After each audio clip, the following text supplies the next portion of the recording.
Story 1. You would think after everything we went through, my daughter and I would be closer than ever.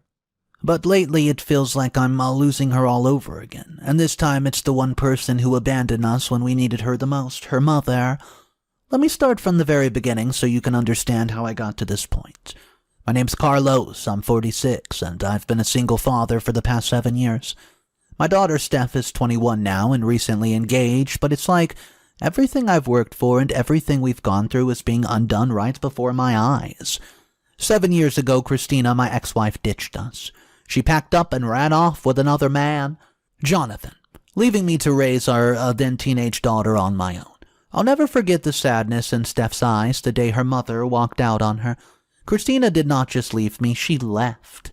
Both of us, without second thought, to start a new life with old Jonathan. Ugh, wow. She chased her own happiness at the cost of her family, and I was left picking up the pieces of our shattered lives. Raising Steph alone was not really easy. There were countless sleepless nights, money problems, and the emotional toll of trying to be both her mother and father. I won't lie, there were times I felt like I wasn't enough for her. I wasn't prepared for the heartbreak or the responsibility of having to guide a teenager through life. But I did it. Somehow we survived those years together, and over time we built a life, just the two of us. Steph always stayed in contact with her mother, though as much as I hated Christina for what she did, I couldn't bring myself to cut her out of Steph's life completely. I figured that if Steph wanted that connection, I would not be the one to stand in her way, no matter how toxic that relationship had become, and it was toxic. Christina emotionally manipulated Steph, constantly, always making all these false promises. Empty words about visits that never happened, and gifts that never ever arrived. Still, Steph kept in touch with her, holding on to the hope that maybe one day her mother would change. I didn't like it. I really didn't. But I let it happen because I didn't want to break my daughter's heart by telling her that she was wasting her time. I thought that Steph would eventually see Christina for who she was, selfish, unreliable, and incapable of giving her the love that she deserved. For years, I was the one picking up the pieces every time Christina let Steph down. I was the one Steph turned to when her mother broke another promise or made me, her feel unworthy. And while it was painful to watch, it only made the bond between Steph and me stronger. Or so I thought. Now, things have changed. Steph is engaged to her boyfriend, and I'll be honest, I wasn't happy about it. I didn't think she was ready for marriage, and I had my concerns about the guy she chose. But Steph's an adult now, and I've tried to support her decision all her life, even if I don't agree with him. That's part of being a parent, right? Letting your kids make their own choices, even when you know that they might be wrong. Well, so recently, Christina has come back into our lives in a way that's hard to ignore. She's promising Steph a lavish wedding, something I could never afford on my own. And since those promises started, Steph has been spending more and more time with her mother. I see it happening in front of me, and I can't stop it. Christina's luring her in with the kind of things, and Steph has always just straight up wanted. A dream wedding, a rich lifestyle. She's offering Steph everything I can't. And now I'm the one being pushed to the side. The change in Steph is heartbreaking. She's more distant with me, does not share things with me like she used to. And when she talks about the wedding, it's always about what her mother is doing for her. It's like I'm invisible now, just like when Christina first left. I can feel my daughter slipping away from me no matter how hard I try to hold on to her. I'm not blind to what's happening. Christina has a way of getting into people's heads, especially Steph's. She knows exactly what to say to make Steph feel special, even if it's all an act. And I'm afraid that Steph is falling for it again. But what can I do? I can't compete with the things Christina is offering Stephanie. I can't give Steph the dream wedding that her mother is dangling in front of her like an absolute jackpot. But I also know Christina. I know that she's unreliable, that her promises are as fake as ever, and that she doesn't really care about Steph's happiness. She is in this for herself, as she's always been, but I don't exactly know why. It would not surprise me if this whole wedding offer was just another way for Christina to play the hero for a while before disappearing again, leaving me to clean up the mess. And I'm scared that when that happens, Steph will be hurt all over again. I've been in this role for so long that the one who picks up the pieces after Christina pulls yet another heartbreaking stunt on Stephanie. But this time it just feels different. This time I don't know if I'll be able to repair the damage once Christina inevitably disappoints her again. Steph has never been this distant with me before. I've always been her constant, the one person she could rely on. I don't know. Now I feel like I'm losing her to the same woman who caused her so much pain in the first place. It's hard not to be a bitter person about this. I spent years sacrificing everything for Steph, working extra hours to make sure that she had what she needed, being there for every school event, every heartbreak, and every moment her mother wasn't. And now Christina comes back with her flashy promises, and suddenly I'm the one being sidelined. It feels like all these years of struggles I endured to give Steph a stable life are being erased by Christina's presence. I'm also skeptical of Christina's intentions. After all these years, why is it that she's so interested in Steph's life now? Why is she so eager to throw money at this wedding when she could not even be bothered to show up for Steph's birthday or even graduations? There's something off about this whole thing, but I can't quite put my finger on it. Maybe I'm just paranoid, or maybe I'm right to be a bit cautious, Either way, I'm stuck. I don't know how to handle this without pushing Stephanie even further away. That's why I'm reaching out for advice. I don't know what to do. Part of me wants to confront Christina to tell her to back off and stop messing with Steph's head, but another part of me knows that doing so could make things worse. Steph might see me as the bad guy, the one trying to ruin her happiness, and I can't risk it. I can't risk losing Steph completely. At the same time, I feel helpless. I want to protect Steph from getting hurt again, but how can I do that when she's so engrossed in the dream wedding Christina is selling? I don't know if I should step back and let her figure it out on her own, or if I should try harder to warn her about what's coming. All I know is that I can't bear to watch her get crushed by Christina again, but I also can't force her to see the truth if she's not ready to. So here I am, stuck between trying to protect, be the father, or not wanting to push my daughter further away. If anybody has any similar situations or have advice on how to handle this, I could really use it right now. I just want to do what's best for Steph, but I don't know what that is anymore, so guys, tell me what the hell I should do. Update number 1. Hey everyone, it's me again. I wasn't planning on updating so soon, but things have taken a turn for the worse, and I honestly don't know what else to expect, what's been going on. Maybe putting it all out there will help me make sense of it all, or at least stop me from losing my mind completely. So, a few days have passed since my initial post, and I wish I could tell you things got better, but they didn't. They got worse, much worse, and if you thought I was sad while writing my initial post, then you can't even imagine my sadness right now. What if I feared the most has happened? Steph has invited me from her wedding. I can't go. I still can't believe I'm even writing these words. I'm uninvited. My own daughter, who I've raised through everything, doesn't want me at her wedding. It's like a nightmare I can't wake up from, and I always dreamt of walking her down the aisle and being there for her on one of the most important days of her life. And now, instead of me, the privilege is going to go to her rich stepfather, Jonathan, the man Christina left me for. Steph just randomly told me that Jonathan would be better suited to walk her down the aisle, and then she went ahead to uninvite me from the wedding, saying that it might make Jonathan and her mother uncomfortable. Can you believe this crap? I can't even describe how that feels. To know I've been replaced like that, not just by Christina, but by him too, the man who stepped into her lives when she walked out on them. And now he's the one who gets to stand beside my daughter to give her away? This is just like all because of Christina. She's been poisoning Steph against me for years, and now she's finally succeeded. Christina's always been manipulative, but I never thought that she would stoop this low. I thought at the very least she would leave the father-daughter bond alone, but no. She couldn't help herself. She had to ruin that as well. I really can't believe that Christina's helping Steph out of the goodness of her heart, because that can't be right. It's Christina we're talking about, and she's too selfish to care about anyone else. Even her own daughter. If the woman didn't care about her own daughter when she was just a teenager and ditched her for a man, what can you expect from her? I'm not stupid. I know Christina doesn't care about Steph the way she's pretending to. If she cared, she would have been there for her when she was younger, when she needed a mother, but she wasn't. And now suddenly she's throwing money around, promising to pay for the entire wedding. She even promised Steph that she'd gift her and her husband a house to move into after the wedding. Yeah, a whole house. Can you believe it? I can't. It doesn't sit right with me. There's no way Christina's doing this out of love. This woman has always been selfish. Everything she does has some ulterior motive. She's never done something without expecting something in return. And I'm sure that she has some angle here, some way this benefits her in the long run. Maybe she wants to control over Steph's life, or maybe she's trying to show off in front of Jonathan, playing the perfect mother to cover up her past mistakes.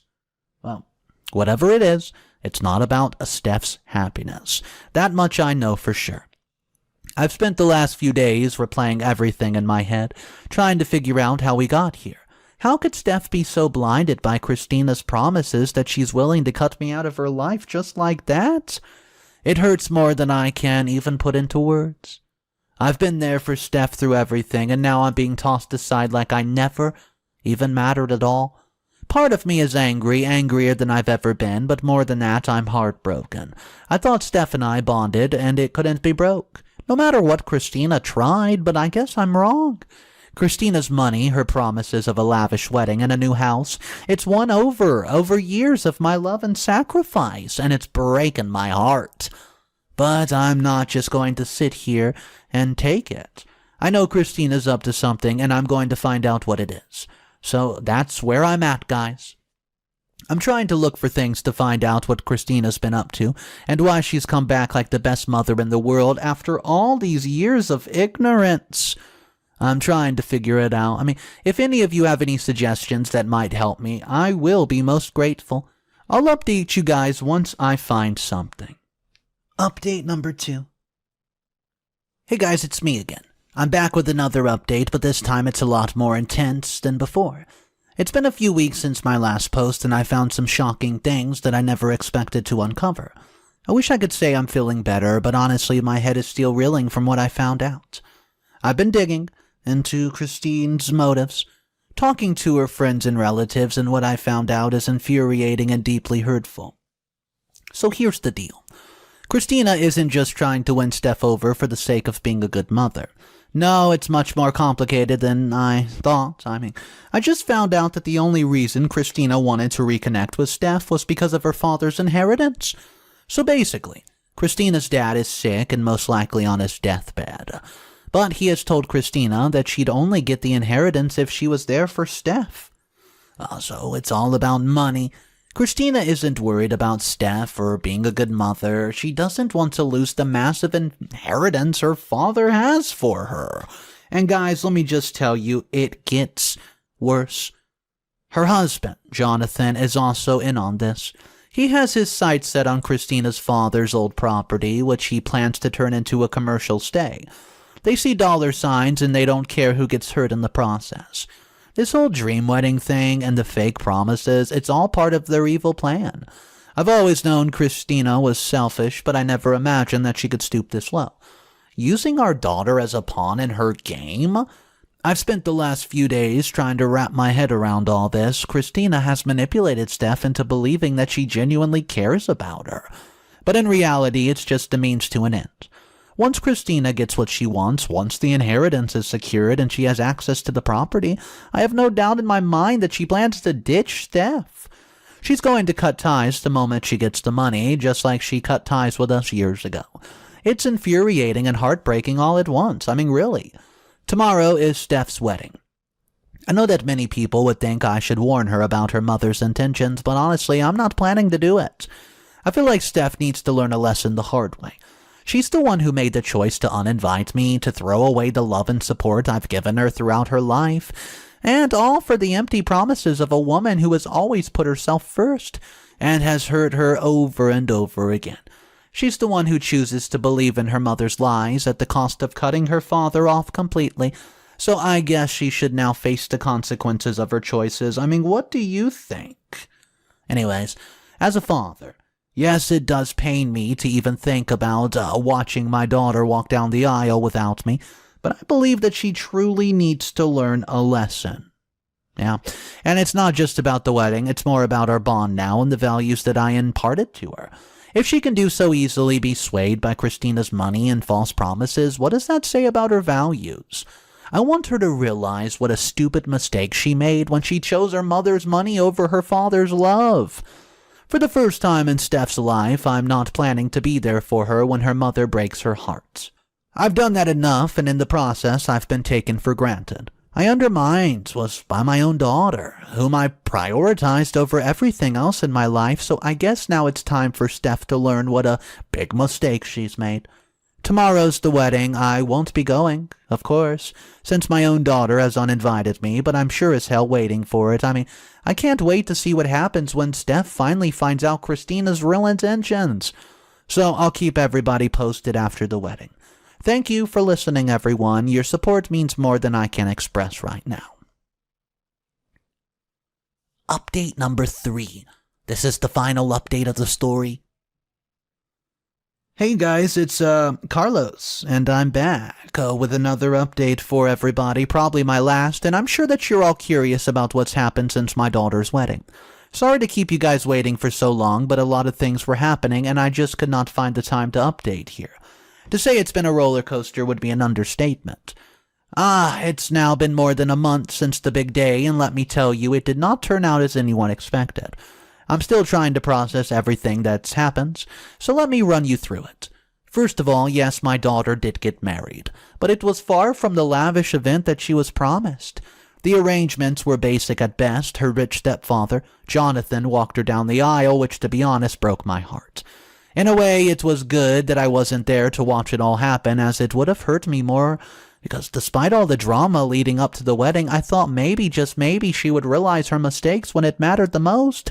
Spoiler alert, she didn't. Fast forward to the week after the wedding. Steph returned from her honeymoon, eager to move into the house Christina promised her, but when she called her mother, there was no answer. To say she was mad would be an understatement. She called me all furious, asking if I knew where Christina was. Naturally, I played dumb. I already knew that Christina had dipped the moment she got her hands on the inheritance money and the property. It was all a part of her selfish game, and Steph was just a pawn in it. Due to no house being there for Steph and her husband to move in, they ended up living with her in-laws, and I could hear the frustration in her voice as she told me about it. Her mother had vanished without a trace. It's funny how the tables turned. The woman who had been abandoned her for years and now ghosted her right after getting what she wanted. Now here's where things get really interesting.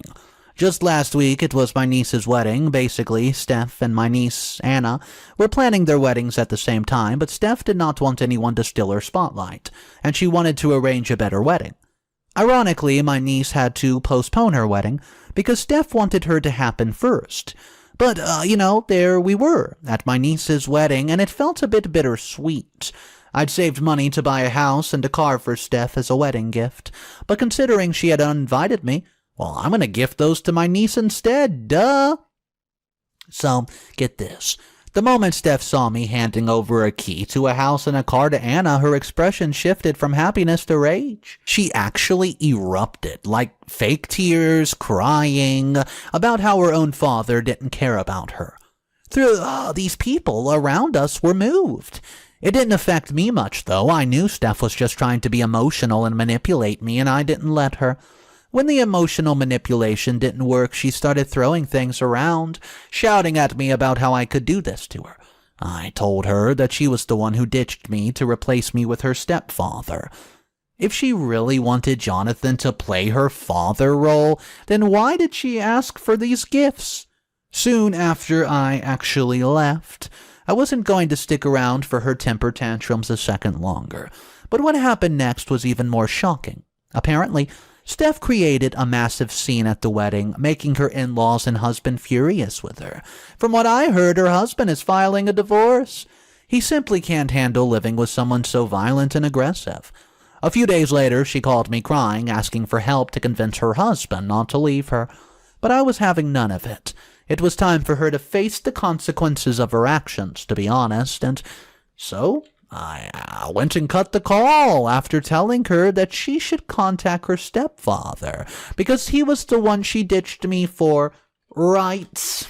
Yeah, exactly. But wait, guys, it actually gets funnier. Apparently even her mother is having a tough time reaching Jonathan.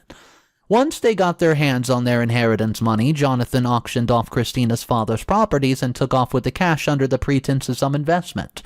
Turns out his rich life was all a facade. He was deep in debt and was desperate for money. Christina is now madly trying to find him, and I can't help but feel it serves her right. After all, she ditched her own daughter twice for that man, once when she left me and once again when she vanished after the wedding. As for Steph, I've completely cut her off. It hurts, but I have to put up my own well-being first. I won't be her emotional punching bag anymore, someone she turns to only when her mother breaks her heart. She's still trying to convince her husband not to leave her, but from what I heard, he's not budging. Right now, she's living in a friend's studio apartment, sharing it with 5 other people. It's not the ideal situation, but this is the life she chose for herself. Let me rephrase this. This is the life her choices led her to. I can't say if it's easy for me, though, because I'm still trying to heal from the heartbreak my daughter left me with.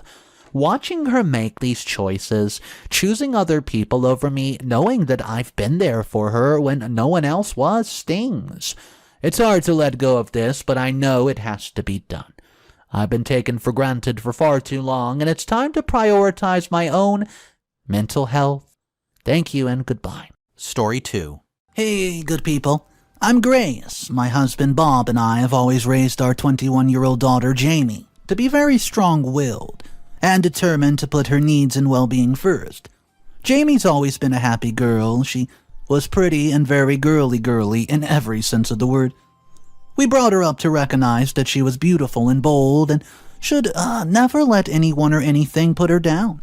And yes, she exuded a lot of self-confidence and self-respect. Of course, people noticed her beauty, and not just that, they noticed her brains. She was a straight-A student and had all she needed to make school as much of a better experience as she could. At least her father and I ensured that she lacked nothing. So when it came to her performance, we never expected less. Now, why am I here, telling you all this and wanting to know your thoughts?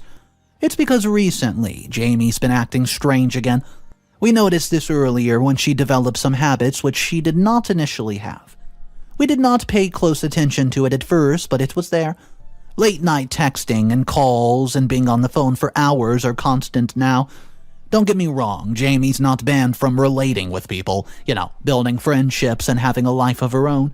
So she's most definitely not restricted. Only this time I have a huge concern about how much time she's spending on her phone. And my hunch tells me that something is definitely not right.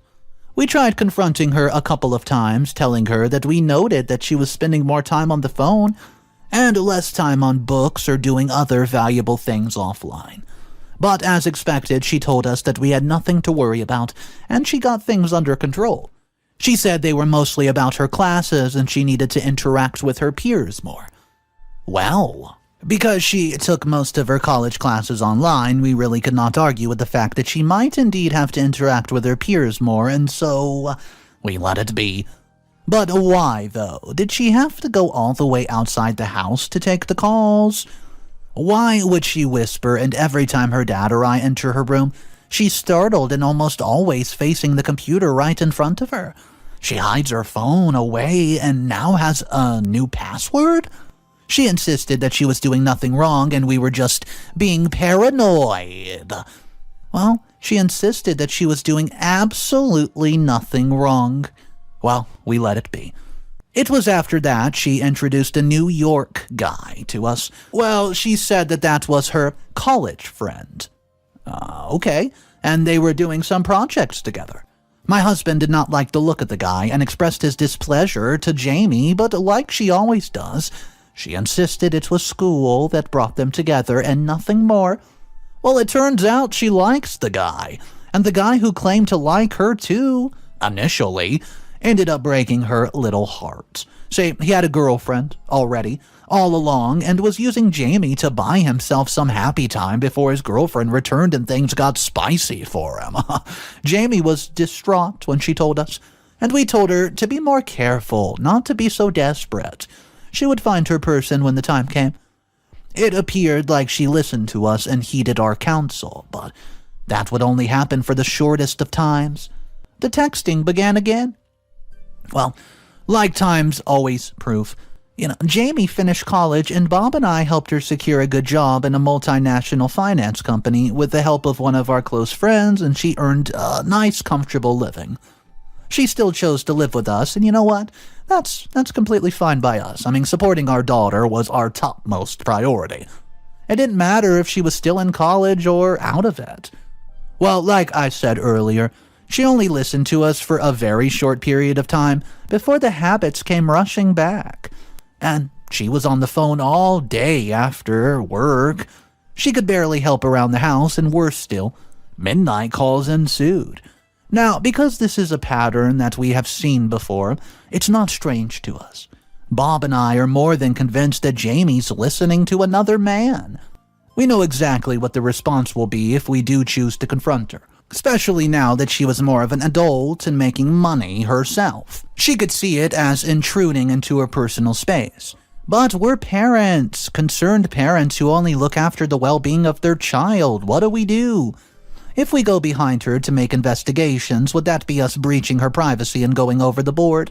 Or would it simply be seen as the action of two people who passionately love their daughter and want no harm whatsoever to come to her?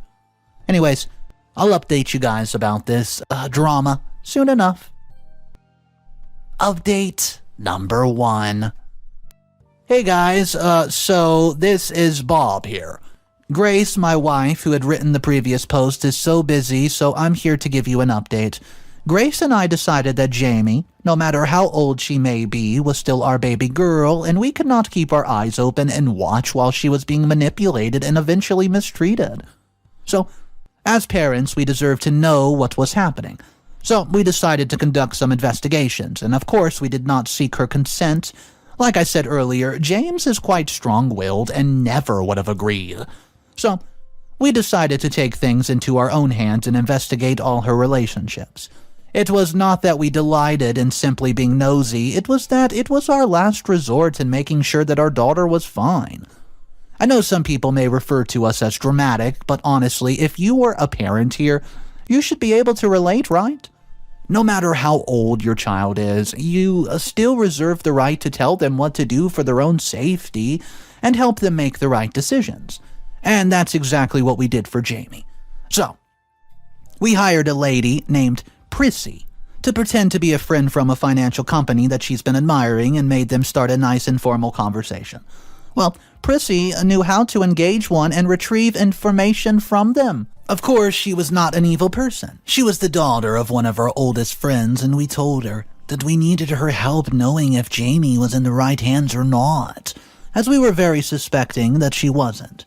And those hands were definitely the hands of a man. Prissy did a very good job and sent us screenshots of Jamie and a certain man in a very intense and awfully long conversation. And, well, guess who we found out that she's been talking to? It's a man named Aid from Nigeria. Now, I don't want to sound crazy, but the minute we knew the conversation and the manner in which they went, we straight away knew that nothing good could come out of it. Jamie was about to fall into a ditch of somebody who was only with her for money. And she did not know it and would not let anyone tell her otherwise. So, we were a little shocked when we found out that she had been talking to a dude from Nigeria for months. It was very exhausting to realize, and why would she go after a Nigerian man after all we taught her? Where were all the teachings to tell her she was beautiful and worth more than material things? I mean, I'm not racist, but Grace and I have spotted some greed in Jude's conversation with her by how she kept asking him for things. It was not that one could not request things from one's partner in a relationship, but consistently doing it is a red flag that Jamie should have noted and avoided. What was most appalling to us was that in their chat messages, they had discussed and even fantasized about getting married and their lives as a couple. And yet, we had not even met this guy. I mean, that was one indication that he was getting into Jamie's head and doing all he could to fast-track everything, including her getting married to him. That was not just a red flag. That was an entire read billboard, if I may say so myself. It's not that we have any personal issues with the Nigerian man. It's, that Jamie has been so taken by this one, it could not be anything but a disaster. Now we can no longer put off warning her sternly. It has to be done and done now. Update number 2. Hey guys, Grace here. So I'm the one giving you the update this time around. My husband did for the previous one, and I just thought to fill you guys in on the next steps after discovering that Jamie is talking to a Nigerian man.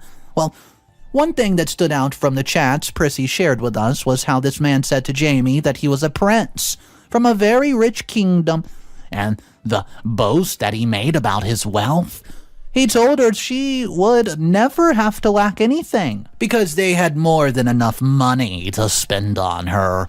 Now, this part is the one that's completely surprising to my husband Bob and me because we brought it up to Jamie to lack nothing and to never be materialistic. But now she's a grown woman earning her own money and meeting her needs, so it's a little wonder why she would be so inclined to a man. Simply because he said he was a prince? How she could not see through his utter lies to the real intentions of him being with her still shocks me. Well, after our discoveries, Bob and I waited for Jamie to get back from work yesterday evening, and then told her all that we knew. We told her how that, well, we had read her chats and even watched some of the silly, goofy videos that they made together. In that video, she smiled widely at his unrestricted confession of love for her. I wish she knew that all of that was false and simply would remain false. After we told her all we saw and heard and warned her sternly to stay away from Jude. Well, guess what happened? Our darling daughter stood up from the chair that she's been sitting on, looked me and her dad in the eyes and said, No, you can't force me to like what you like. You don't get to dictate my life. I'm not a child.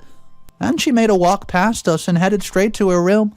I instantly pulled her back because I could not believe that Jamie could just exhibit that kind of behavior towards me and her father. We had raised our girl and taught her to love and respect people, her parents included, but the Nigerian prince must have told her that she would be a princess anyways, and everybody would eventually listen to her. It was a shame. Nothing we said could get through to Jamie's heart. She simply told us that she was in love with Jude and all we had to do was deal with it because she was no longer a child and could handle her own emotions. Well, I'm facing a dilemma right now because it feels like I'm about to lose my daughter to someone who was only after what he could get from her. But she made her choice. I mean, what are we to do? Update number 3. So guys, I know it might be confusing, but it's Bob here this time, and we tried talking to Jamie to make her see reason with us, and she totally declined it. So we gave up and decided that, well, she's going to get what she has coming towards her. We stopped the investigations that we were doing and resumed our normal life. All we had to say was that she would be ready to bear the consequences of her actions, and well, nothing prepared Grace and I for the surprise that we met after getting back from a movie date 2 nights ago. We were chatty, we were happy, we had a good time, and we were coming home with the mood of the atmosphere.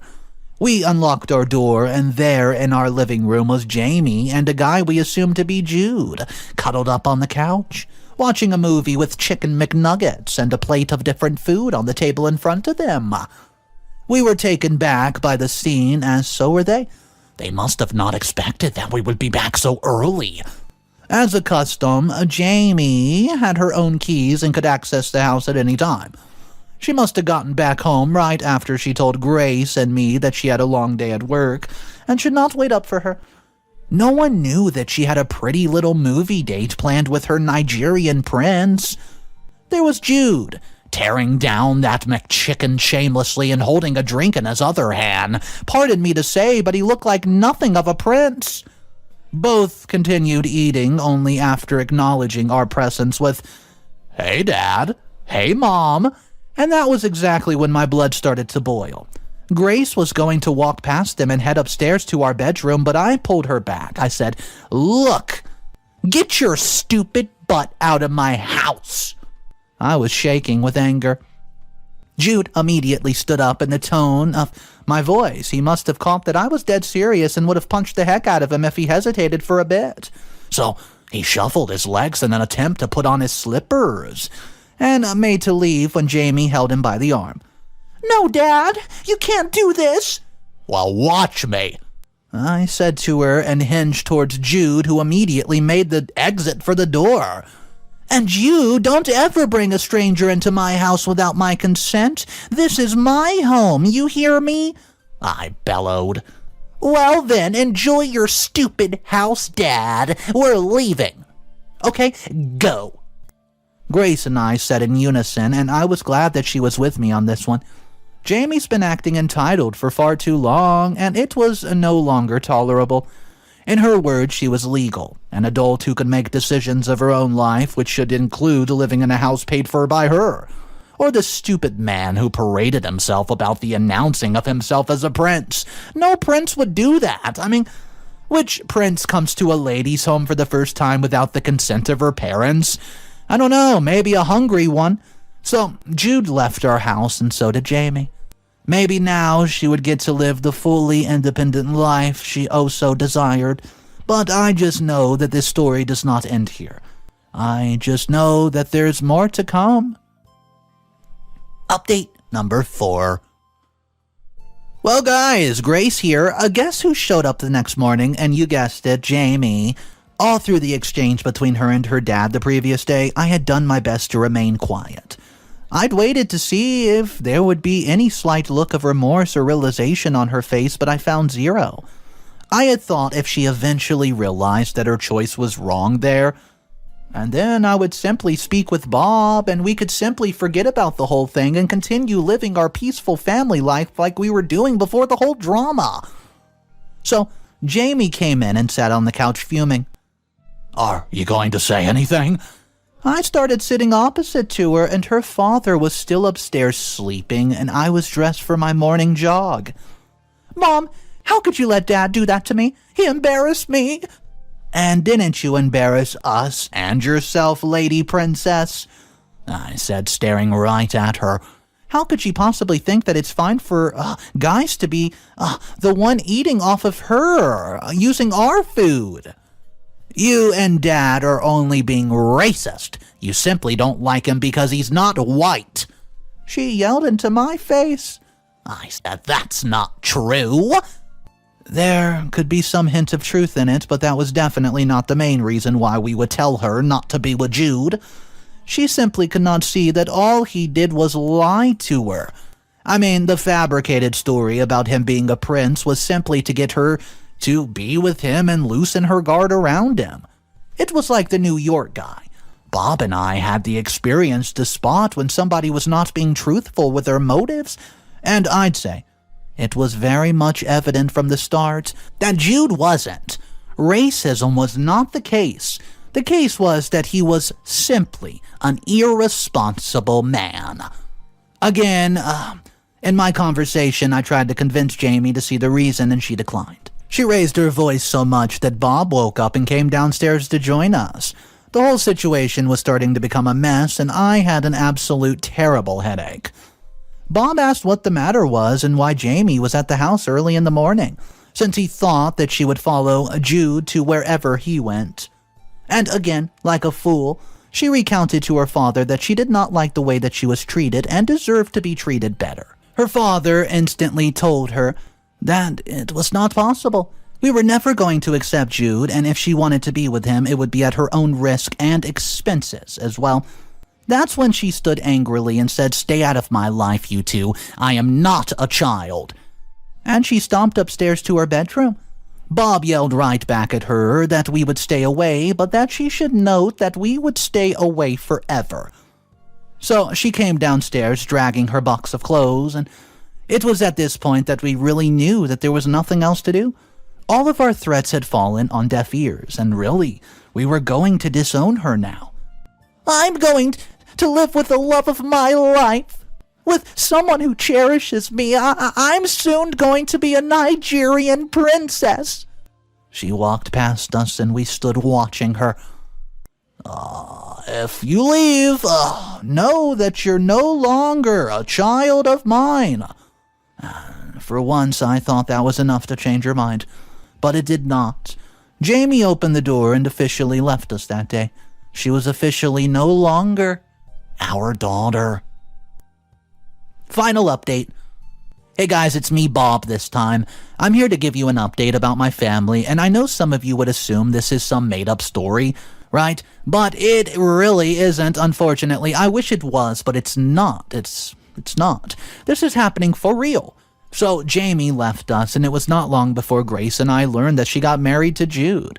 That was not exactly surprising to us. We knew that that was the goal of Jude, to get married to her, and so he could take advantage of the benefits that Jamie had to offer. Well, did we tell you guys that we were the ones who found the job that she had at the finance company for her? Well, we had to speak to our friend to lay her off. Since we could not vouch for her whereabouts, we didn't want to have any debts or criminal acts in our name. We clearly told him that if he desired to retain her, he could, but that it would not be on the account of us as her, guaranteers. She now had a Nigerian man who could do that for her. Well, let her Nigerian prince take care of everything that she needed, including referrals to job interviews and opportunities and things in that regard. So, Grace and I just finally came to terms that we had lost Jamie, and yes, she was old enough to be determined if she was wanting to remain our daughter or not. She decided she did not want to remain our daughter, and it's fine. Were we hurt by her decision? Absolutely. But Grace and I sat down and made a very important decision on how we intend to move on from all the chaos our lives have faced in the past few weeks and what to do to make it better for us. And guess what, guys? We decided to adopt a daughter. Yes, Grace and I felt like it was only right not to deprive ourselves of the joy of parenting just because our, birth child chose not to be our child anymore. So, we had this orphanage that we went to monthly and just made these donations. And when we went there for this month's donation, there was a 9-year-old girl who was instantly taken by us. She could not stop playing with me, who was doing everything in my power to make her keep laughing. Her laughter was so beautiful that it actually tugged at my heart. So, Grace and I looked at each other and realized that we were thinking the same thing. We instantly knew that we had to adopt her. We spoke to the orphanage and began the process. It was shorter than we thought because we had all the necessary requirements, and yes, Miracle became ours. Her name was Miracle. It was such a fitting name and the perfect one for our family, too. Miracle settled in fine and became a part of our life. She adored us just as we adored her. Now, here is where this update gets interesting. We went shopping with Miracle one beautiful Wednesday and were on our way back to the house. I was driving. We approached the gate, and guess who we saw leaning against the gate in front of our house? Yep, it's Jamie. Miracle had slept in the car, and we were glad because we didn't want her to experience any form of drama that was about to unfold.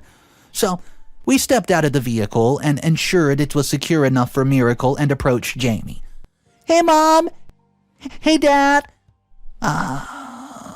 I recoiled at the word dad. How she recognized I was her dad now?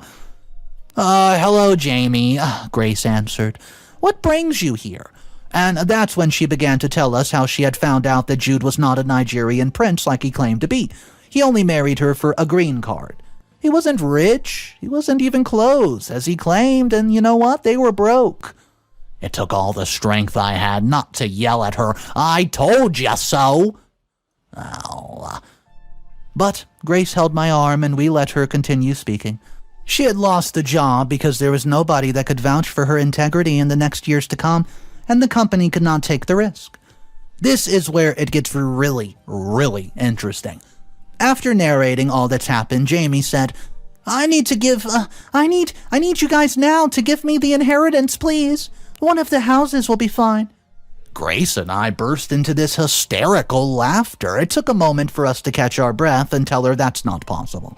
We warned her earlier about her decision, and she had just gone ahead to make it. We would therefore not be a part of whatever consequences came out of the decisions. She insisted that we had to give her one of the homes and added a threat to it even. She stated that if we did not do as she said, we would never get to see our future grandchildren or have a relationship with them. Again, We burst into laughter, and that's when we said that we had already adopted a little girl who was sleeping peacefully in that car over there. She would give us all the joy in the world, and of course all of our wealth and assets would go to her when she comes of age. Jamie immediately burst out crying and begging us to give her something, but it was too late. She didn't listen when we told her, and we were practically ready to give ourselves to her just so she could make the right decisions and to remain our dear daughter. Wow. Anyways, she chose her path.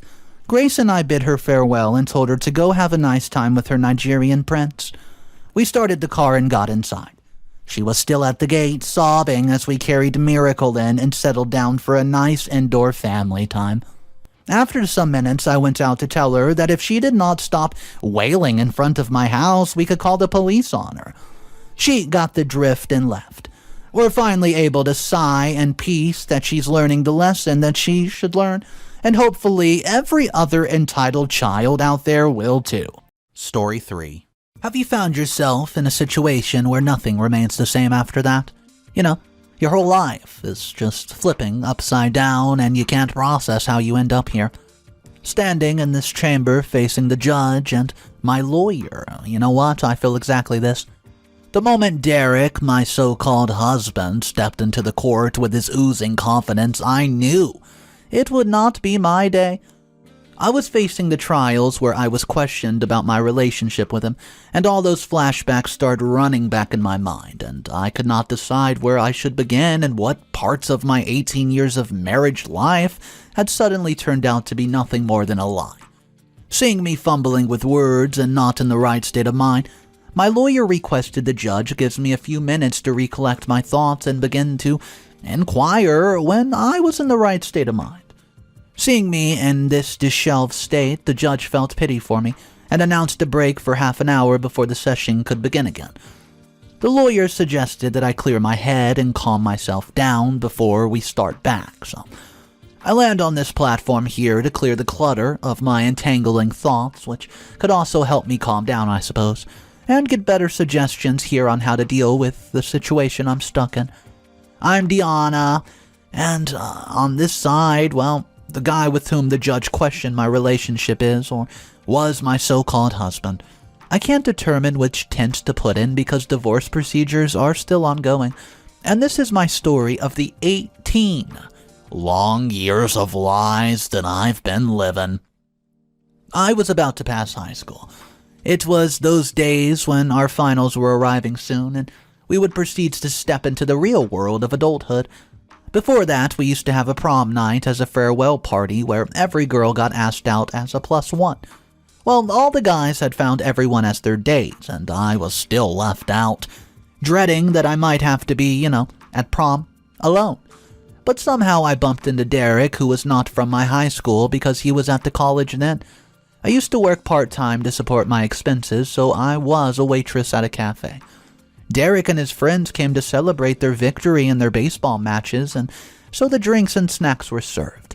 It was not easy to keep serving the bunch of guys with repetitive rounds of drinks while carrying heavy beer mugs. Seeing me struggle, he was the only guy who lent me a helping hand.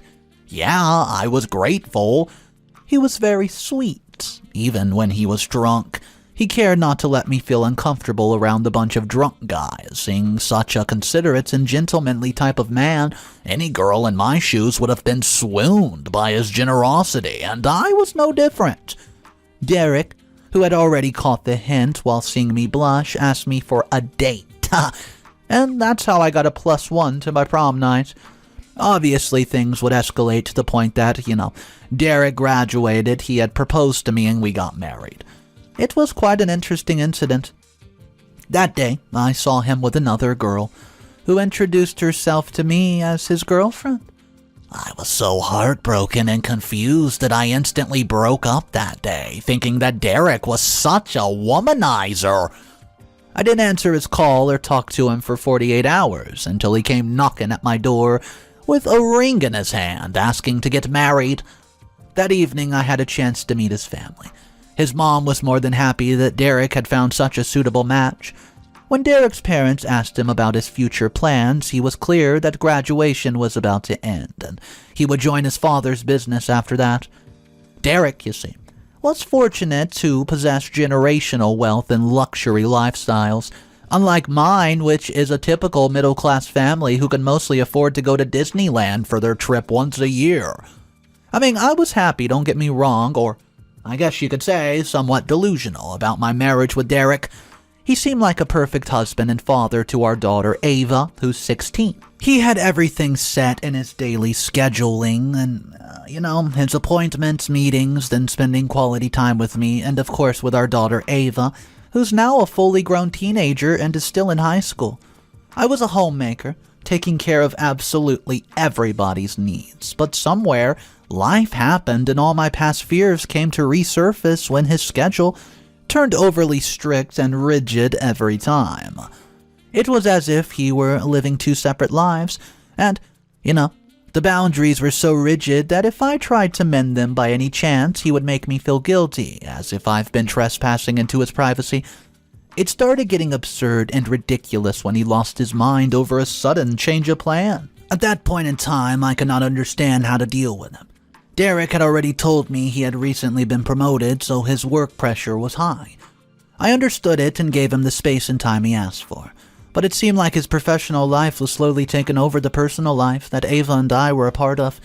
Before I could think about Derek's behavior, things started unfurling themselves, allowing me to find my answers.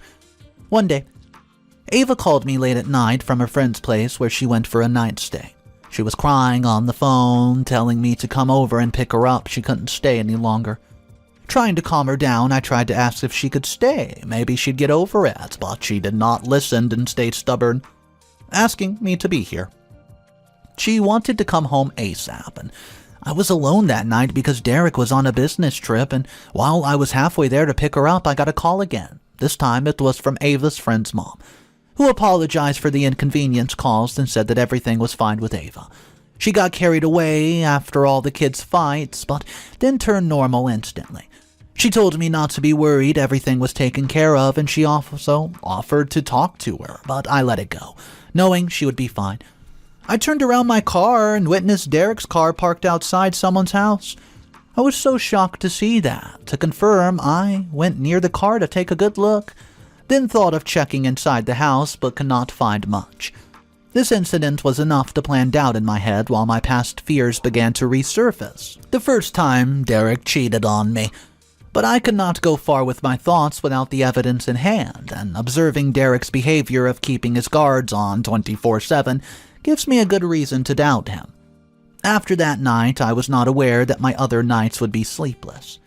The next morning, I thought of passing by that house again where his car was parked while picking up Ava from her place, even though her friend's mother volunteered to drop her off, but the car was not found.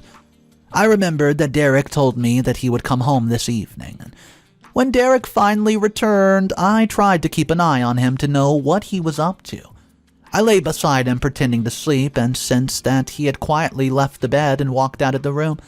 I tiptoed behind him and overheard his conversation where he promised to pick up someone for work tomorrow morning, and he hung up his phone. So I rushed back quietly to go to the room and lay down, quietly of course.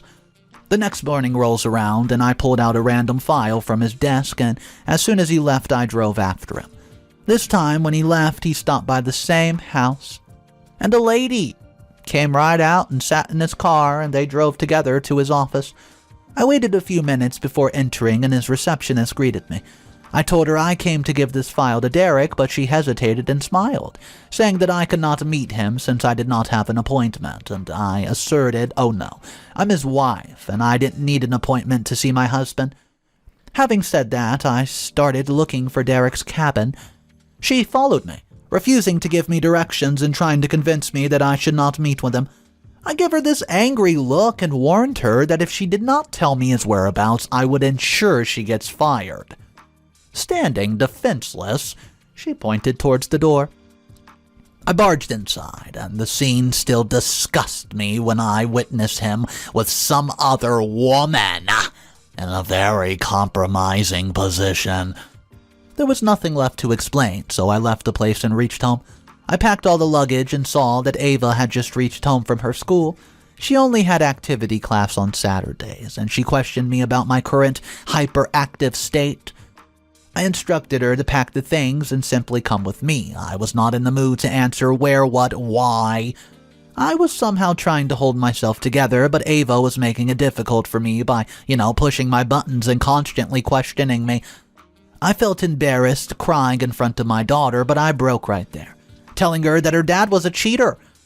She calmed me down and tried to soothe me by saying that we would deal with it. I felt blessed to have such an understanding daughter like Ava beside me. When I finally calmed myself down and picked up our luggage, Derek returned and he asked me about Ava and where she was going. Holding her by her arm, I answered that she would be going with me, along with half of whatever he owns. Derek, who was unaffected throughout this, got suddenly worried when I mentioned taking his possessions. Though he let me leave, he yelled behind my back that he would not let me have a single penny. Yeah, not going to remain with me. I didn't know what he was thinking. I really didn't, but I felt bad for Ava because she had her birthday the next day. And we had a fight just the day before, and she had to leave the home. Even though she did not complain about it, I knew she had been planning it for a whole week. Invited all her friends, etc., and being her mother, I didn't want Ava to suffer because of what I just went between me and Derek. So, as soon as she woke up the next morning, I wished her a happy birthday and told her that the party was still on and that there would be no changes to her plan. She also got a call from Derek, who wished her a happy birthday, and he called her home. He also informed us that he had a planned surprise for the both of us, and, after that, Ava handed over the phone back to me, and I heard Derek say sternly that he had arranged an important meeting for me and that I had to be present. So I took Ava back to his place, and all her friends were waiting. The decor was up to the point, and everything was perfect. Derek throws really good parties for Ava, and gives the most expensive present. It was a fancy red car, so she can learn to drive by the time she hits 18, which is just a year away. He was clearly spoiling Ava, and she was thrilled by the party and celebration.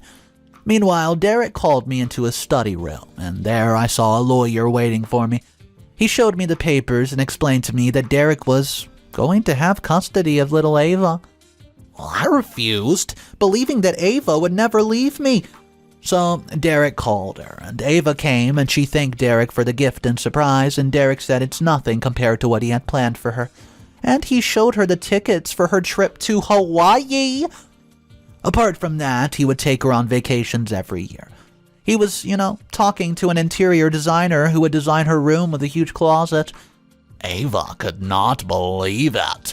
She was about to jump out from excitement, and I got anxious because I then realized that he was trying to take Ava away from me by baiting her with such luxuries. As expected, Derek placed a condition that she had to agree to stay with him, and that he would shower her with all the gifts and surprises. I protested, trying to warn Ava that her father would not take care of her, unlike me.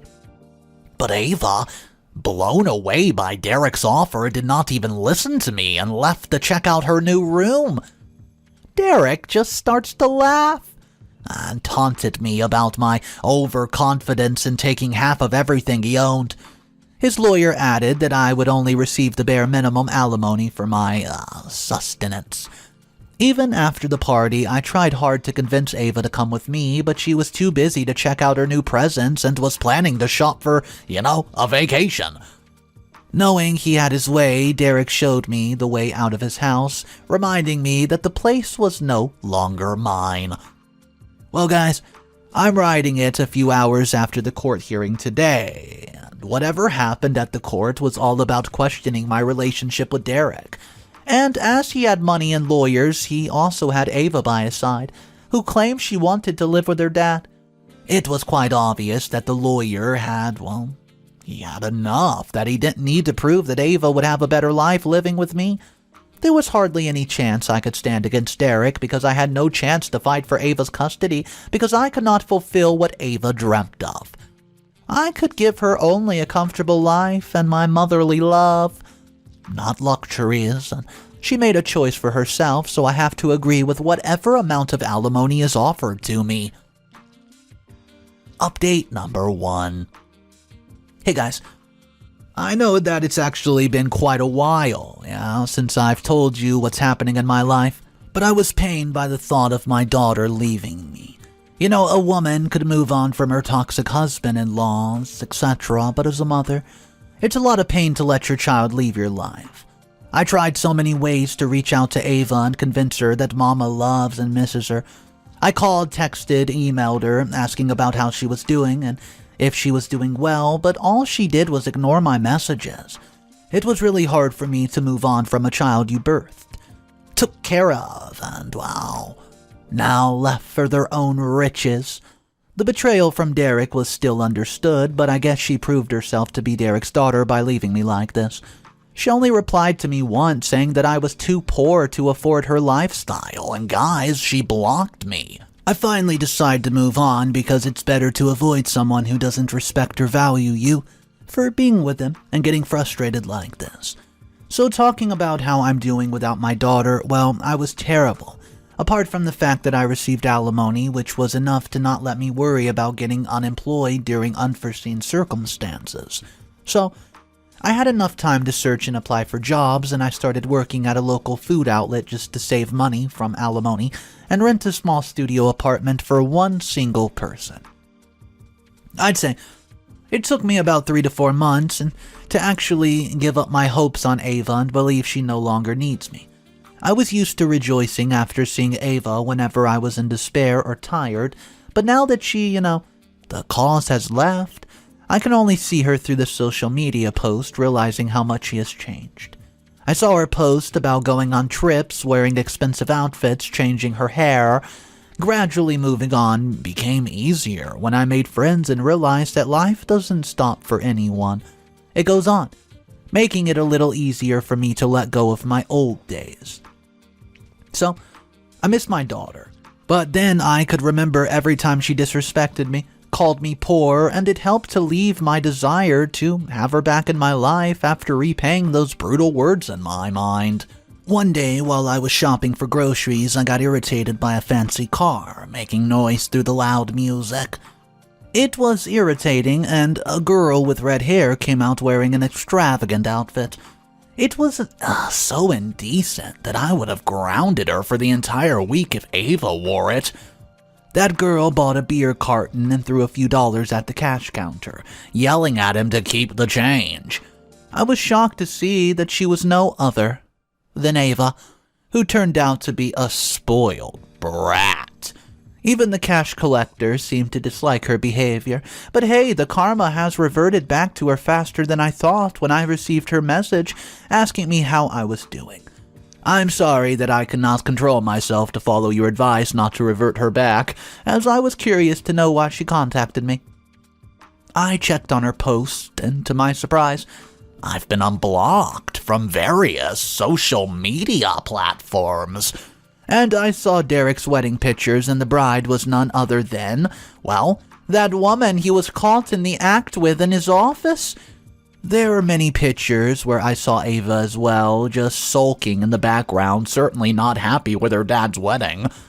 She often drunk dialed me and tried sending voice messages, saying that she felt lonely and her dad just gave undivided attention to his new little wife. As well, I don't know what to do about it. I just feel really bad about Ava, at such a young age, has resorted to alcohol to get over her loneliness. I'm really worried about her, even though I will not forget how she has insulted me. Please, guys, tell me, am I getting carried away, or am I being too harsh on her? Let me know. I'll update soon. Update number 2. Hey guys, it's me again. Thank you for the suggestions. I know you guys are right. Being a mother, it's difficult to make such stern decisions against your children, and I gave it a good thought. But before I conclude, let me say that Ava did not give up even after failing to contact me through various calls, messages, emails, voicemails, and social media. She finally did something unbelievable while I was returning from my shift. I saw Ava waiting at me at front door. I don't know how long it's been, but when I saw her snoozing, she didn't look right, as if she has not slept for quite some time. I woke her up and she was startled. As soon as she saw me, she starts apologizing for everything that she did and for how she misbehaved. As soon as I open the door, she starts following me inside, and she didn't pause for a moment. She kept telling me everything, including how cruel her new stepmother was and how much he hated her. She literally held me and starts begging me to take her back. I was not interested in listening to her, but she elaborated further on how terrible her situation had become because her fancy red car was taken away from her. And now she had to travel by subway. Yeah, not only that, I was controlling my laughter when she said how hard it's been for her since she's been sent from private to public school. And her room, which had the largest closet for everything, was now taken away from her, and she had to shift to another room. Which, by the way, had nothing according to her theory. But things got a little interesting when she mentioned her new stepmom. She showed me her nails, saying that her mom had spoiled her manicure by making her do all the housework, from washing dishes to dry cleaning, laundry, and running errands for her dishes. She's been reduced from a dad's princess daughter to a house servant. Ever since her dad went on a trip, she has cut her pocket money to 1/3. She was crying in tears, telling me that she hated that woman and could no longer bear her. She was in tears, and I somewhat pitied her. But then I told her I did not have any money and would have to do some, chores, even though she hoped to return to my life. She replied to me that at least she could feel like a daughter and not like a servant. I retorted that she stopped acting like one when she left me, saying that I was too poor to afford her lifestyle. She stood defenseless in front of me and starts to cry, saying that whatever she said was under the influence of her father, and that woman is making her life absolute hell. Somewhere, even I did not want that woman to live peacefully after playing her part in shattering my life. So, to console Ava and give her some hope that if she wishes to come back to me, then she has to make that woman's life the same hell that she's doing to her. I tried to motivate Ava to take a stand for herself and have the right to confront and fight for what she believes she deserves. And I obviously did not want him to remain happy in his life because he was the main culprit for my current state. With those words, all of a sudden she stops crying, as if something amazing had just hit her. All her stress evaporated while she smiled and wiped away those tears. She left, promising that she would be back soon, but instead of her responding, I just showed her the way out of my home. Final update. Hey guys, my ideas actually worked well. I can't wait to tell you what happened. Ava's finally giving her stepmom the taste of her own medicine, and no one could enjoy this better than me when Derek had a hard time dealing with this tussle between his new wife and his own daughter. After all, he's reaping what he sowed, as he had made her into a complete spoiled brat. So recently I received a picture by Ava of Derek's wife embracing someone else with the caption, "Mission accomplished," and coming soon to just go ahead and tell you guys the rest. But when it came to telling her about taking custody before replying to her, I thought of talking to the lawyer. The only one that I could think of was Ava's friend's mother, whom she usually visits for her night stays. She was a lawyer, though not as accomplished and unaffordable as Derek had access to, but she was the reliable one whom I could ask for legal advice or assistance. Since Ava left my place, there's not been a single text or message. She also posted pictures of her parties and nights out, and after seeing her situation, I showed everything to my lawyer, and she just said that there's no use in fighting a case for her because there's no solid ground on which to claim her custody. She's already receiving education, even though it's public, but there's nothing wrong with it. She's not doing any part-time job, which proves that there's no such issues with her personal expense. While looking at her social media post, she looked completely fine, having a social life like a typical teenager, and talking out of the house chores and running errands. There are no signs of abuse. She would sound only bratty if she brought that point to the court. So this time, Ava returned with a bright smile. She claimed that she had kept her promise this time and updated me with the recent events. She told me her stepmother was crying because her relationship with Derek has been going downhill, and she's proud to take credit for that. It all started when his new wife was celebrating their first marriage anniversary, and to embarrass her, Ava spiked her drink, which made it embarrassing for Derek while hosting the party. Ava was not satisfied enough with this, though. Taking advantage of the situation, she pulled a leg out from her just to make her stumble on it, and Ava's stepmom fell on another woman who was a guest. Ava quickly clicked and made those pictures that she sent me viral. Later on, when her stepmom needed help in her drinking state, she took her phone and texted a flirty message to the same guy. You know, that had made things worse between Derek and his wife because they had already become a topic of hot gossip. Ava also monitored waiters, and snacks turned out to be terrible because she messed up the food menu. And they blame it upon his wife for not taking care of the stuff. After the party, they started having absolute heated arguments. You see, things just began to get worse when Derek, who had already gifted his wife a new car after exchanging it for Ava's fancy one, when she returned home, Ava changed the position of the trash bin, so her new car bumped into it.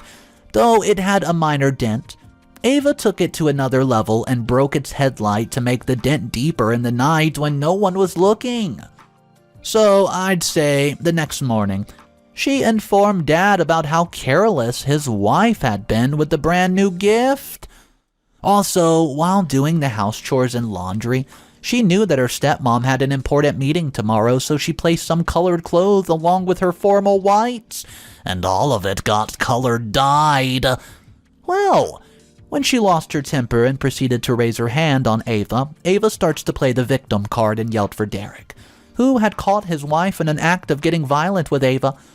Ava, taking the opportunity of stepmom's outburst, instantly cried 1,000 tears while asking her dad for permission to hire servants to take care of the house chores, blaming her for the downfall of her academic performance, and asking for her room back because she could not focus with her new room. It was really satisfying after listening to everything and what she did. After so many weeks, when I got the message from Ava asking if I had changed my mind, I told her, "You could live your life better without me because I'm still too poor to afford your lifestyle." She stopped talking to me since that day because now that she has what she wanted, fighting the case for her custody will be a waste of my hard-earned money. After all, she's about to turn 18 in a year. I know that her dad would find someone else and her life would turn upside down again.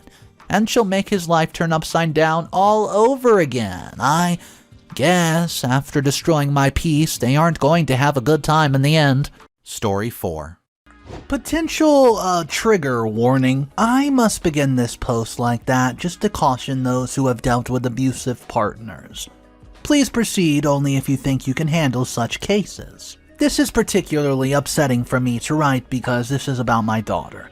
And while I'm upset at her for her foolishness as her father, I'm also desperately worried about her. I promise I will not get into explicit details, but I'll say this might stir up some strong feelings in you, whether it's anger or sadness. Okay, let us begin with the statement I've been gnawing at me all this time. How far should you let your children enjoy their freedom? Or, let me rephrase it, what is the limit? Hey, this is Eric, I'm 39, and my teenage daughter has returned to me after an outing with a couple of her friends. As it claimed by her, bruised and with a few bandages wrapped around her limbs, the sight of her scared the hell out of me. I know for certain it was not what she claimed it to be, and how has it reached this situation? I have only an inclination, and today I'm going to share that with you. It's been a few days since, and I did a lot of thinking before coming here. It was necessary because her boyfriend had returned. Pardon me if I'm not coherent enough, it's about my daughter, and I'm as scared as any other parent would be about their teenage daughter in this situation. I live in a small apartment with my daughter Sophia. She's 18. It's a small enough apartment, but we've managed so far. I have no romantic partners except for this one lady that I've been seeing for some time, though it certainly is not serious. Throughout those years and after my wife's death, I've raised Sophia on my own, with little help from my family or the outside world. It was certainly not easy, but it worked out very, very long. Sophia was a promising child, but as she grew older, her ways of seeing the world changed. Certainly, like anyone else, I accepted this as an inheritance, but part of growing up. It was certainly that, but in the wrong direction. Sophia started to love money. I'm unsure how that started, and I've worked as a software engineer for nearly 15 years now, so although not much money has come pretty easy in my life, even then I must admit that there were a few demands from my daughter that I could really not fulfill. Maybe it was because of that, I'm not sure, but anyways, Sophia started to love money. And that meant she wanted one thing or the other, and for the most part, I was able to fulfill her wishes, but not for all. It was after she was caught stealing from her homeroom teacher's purse that I realized the situation has gotten really bad. She was only 8 years old at that time, but the way that she defended herself had made me cautious about a lot of things. Some of my family members warned me about it, mostly dismissed it. They all agreed on one thing, though. Sophia will learn to behave over time, but guys, she did not. Instead, she got worse. Although her love for money was already there, she got a little more rebellious, and it often got her in trouble. Mostly, though, it got her in contact with random people that none would have seen coming. I would tell her to be cautious around her new friends, and a new argument would blow up between us. I would try to talk to her, and she would listen but refuse to listen really. I would ground her, and she would distance herself from me. These little rebellions only helped her so much, but they did give hints that I had to be very careful about her. Unfortunately, work kept me busy, and she started lying. A lot. For months and years, I could not differentiate between her lies and her truth. Yes, that's embarrassing, but it is what it is. The first time I realized things might be going in the wrong direction for my daughter was when I found her hanging out with a much older dude. She said it was her boyfriend, but clearly looked like he was at least 25. It was wrong in itself. Sophia was only 16 years old at the time, and that clearly meant jail time for that dude, but he escaped. I threatened to beat him to a pulp, and he got scared and left, and you should have seen the fits Sophia threw after that. It almost reminded me of my late wife. Yeah, there's a reason for that. Catherine. My wife had a history of the same. She had run away with a much older dude when she was 15, and the police could not find her for 2 weeks. It was only after somebody sent the police an anonymous tip that they saw a young girl with an older man around some parts of the city, and they found her drugged in a shady-looking building. She was brought back, and everybody expected that she would learn her lesson, but she did not. To be very honest, maybe that's the reason I did not feel much surprise when Sophia started moving the same way. She had heard stories about her mom, and it clearly got into her head. Catherine's death was a very tragic one, and I clearly don't want the same for my daughter. So, I tried talking to her, and in frustration I even resorted to some more strict ways of making her understand why it was all so wrong. She never did understand, though. What she learned was to hide it better. She no longer met with her boyfriends around our home, and she never discussed such things with me. It's not for the increasing number of souvenirs and expensive gifts in her bedroom. I would not have any suspicions about her at all. In easier words, she could easily be a successful actress and nobody would bat an eyelash, but things were okay even then. But then her grades started dropping, and by the time she reached her high school, and I will sound very harsh when I say this, she was easily considered the dumbest person in her class. She did not have basic knowledge, her grammar was lacking, and so was her general knowledge. Do not ask me about her math, it was very bad. I was worried about her, but she had absolutely no interest in taking it seriously anyways. She had no other interest, but it did not matter for her. For her, she had her entire life planned out for her. Her planning, well, you already know, keep rich people around you, follow their words, say yes to their yes, and no to their no. Because of this, she had difficulty getting into a college as well, so we both agreed on a gap year.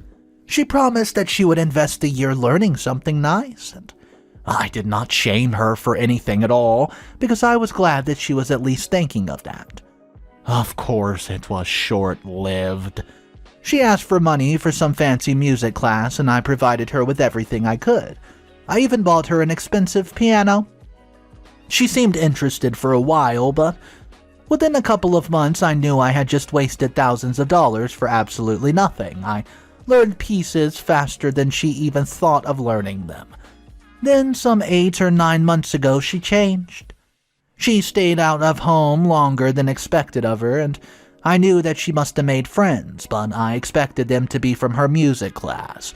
You know, people her age. Unfortunately, it was not until the moment I was writing this post that I found out who it actually was. Sophia had promised that she was not dating anybody, and I was so relieved.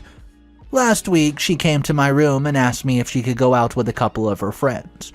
I asked her all the necessary questions, and she even answered them cautiously, as if she had prepared her answers in advance. But I was still not suspicious. She had her iPhone with her all the time, and I had all the important numbers, so I let her go. She had said that she would be back on Thursday, but she returned on Tuesday morning, bruised and with bandages around her limbs. Scared, I asked her several questions and wondered if we should go to the hospital. She just said that she was fine and that it's all because of an accident. She even said I could call her friend Vanessa if I did not believe her. She just sounded so confident that I did believe her. I think that was my first mistake. She refused to go to her music classes and even remained in her bedroom throughout the day. She sometimes helped me with the cooking, but that was all. We had these little small talks, and to be very honest, this was the closest she's ever been with me for a long time. For some days, I believed I was getting her back, but of course, it was only during that time that her, quote, boyfriend returned. Now, this is interesting. He looks like any of her other boyfriends, aka much older. I placed his age somewhere around 27 or 28. He was muscled up and everything, and he had introduced himself as Ethan. Although he seemed very well-mannered and polite, he immediately asked to talk to Sophia. I did not want him near my daughter, but Sophia ran up to him. They talked, and I observed their interactions, and I did not know if I could trust Ethan, but he managed to bring a smile to my daughter's face, and he promised to meet her again and left, and he had left her a gift. When he left, Sophia came to me and told me all about him. She says he's 21, but looks a lot older because he works so hard. Then, in a fragile voice, she told me that she wanted to shift in with her boyfriend. Like any other father, I said, hell no. But it made her upset. She has since locked herself in her bedroom and threatened to leave my home without telling me. So here I am, asking you guys, what am I supposed to do? What can I do? Talking has never worked with Sophia. What chances are that it will now? Top comments from the original post. Comment number 1. Let me be honest with you, your daughter's worried the heck out of me. I don't have children and I'm only engaged to a man, but I'm genuinely thinking if I should even have children. I mean, this all sounds like a headache. Besides the moral part, raising children is no joke. Especially because you have to teach them so much, but you'll never know what else that they'll get into. An 18-year-old girl who's already given up on working hard and wants rich boyfriends? Might need a reality check, and I'm sorry if I sounded harsh there. Maybe do a background check on the boyfriend before letting her go. Comment number 2. Look, I don't know why I think this way, but Ethan is a red flag. I don't know why, but he is. I mean, the fact that he came to talk to your daughter only a couple days after the daughter came home bruised. What are the chances that she never went out with her friend and instead was with this guy, her boyfriend? There's something really fishy going on, and I want you to move. Seriously, before she gets hurt, do something, and think back to the day. Was your daughter acting different around him? Comment number 3. I can't believe you're letting your daughter get away with this. You need to be a lot stricter. I don't know how you can live with yourself, knowing that your daughter is out there dating a man twice her age. She's a minor, and he's most likely a predator. You're a terrible parent. You're lucky that your daughter has not gotten herself into even more trouble. Wake the heck up before it's too late. Update number 1. So she did it. I had been at my job, and when I came back, Sophia was no more at my house. She had gracefully left a note, though, and it promised that she would be back in a few days, and I should not worry about her. I was worried as hell! So, I immediately contacted some of the family members to talk to them about this, and unfortunately, for the most part, instead of being helpful, they were only accusing. They raised their fingers at me and told me that I've gone wrong somewhere. They brought Catherine into the conversation and claimed that they were really surprised by Sophia's habits. It came with the blood, they said. It made me angry. They were not being helpful at all, and I bid them each a quick farewell and then took leave for the next day. I had contact with a few friends of Sophia, so I asked them about her and her boyfriend Ethan, and out of all of them, only Vanessa knew a little about it. She said Ethan was actually 29 years old, and basically a trust fund baby. Sophia and he met at a party that she snuck into instead of going to her music class. They immediately picked up and started dating, and it happened months ago. Vanessa did not know anything other than that, and the only meaningful thing that she said was that she was pretty sure Ethan was abusive. She admitted she was a little jealous of Sophia because Ethan gave her everything that she asked for. But still, she was glad that she did not have a boyfriend like him, which, although somewhat confusing, made sense to me. I knew I needed to look further into this Ethan's background. A trust fund baby, all biases aside, is never good news. But the worst part is, abusive? Someone asked me if Sophia looked scared or different, and now that I think about it, maybe.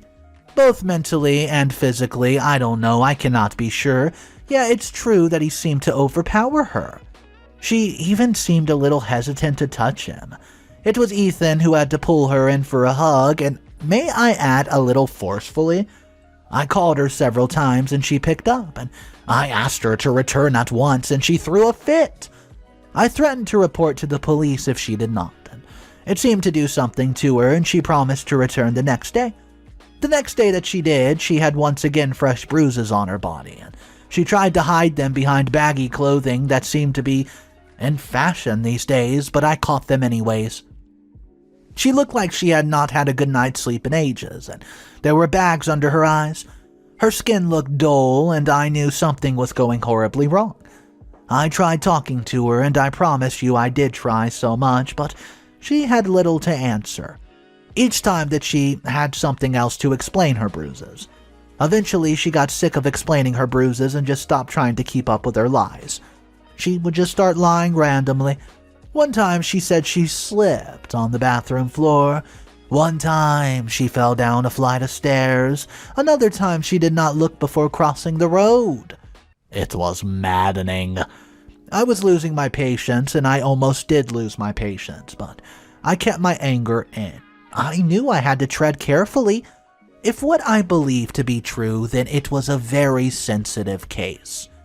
One night, a few weeks after Sophia returned from Ethan's home, she broke down. She admitted, and I'm not sure how it came to be, that Ethan had hurt her. I asked her what he had done, and she answered that he had physically hurt her. Well, I was angry, and you could see it on my face. She knew that. I told her that I would kill that son of a gun, and would go to jail if I had to, and something changed in her almost immediately. She starts sobbing and asking me not to do anything, please.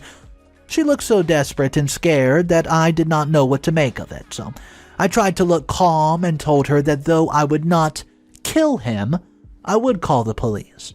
That man is not getting away with it, and instead of agreeing, she kept repeating, "Don't do it, please."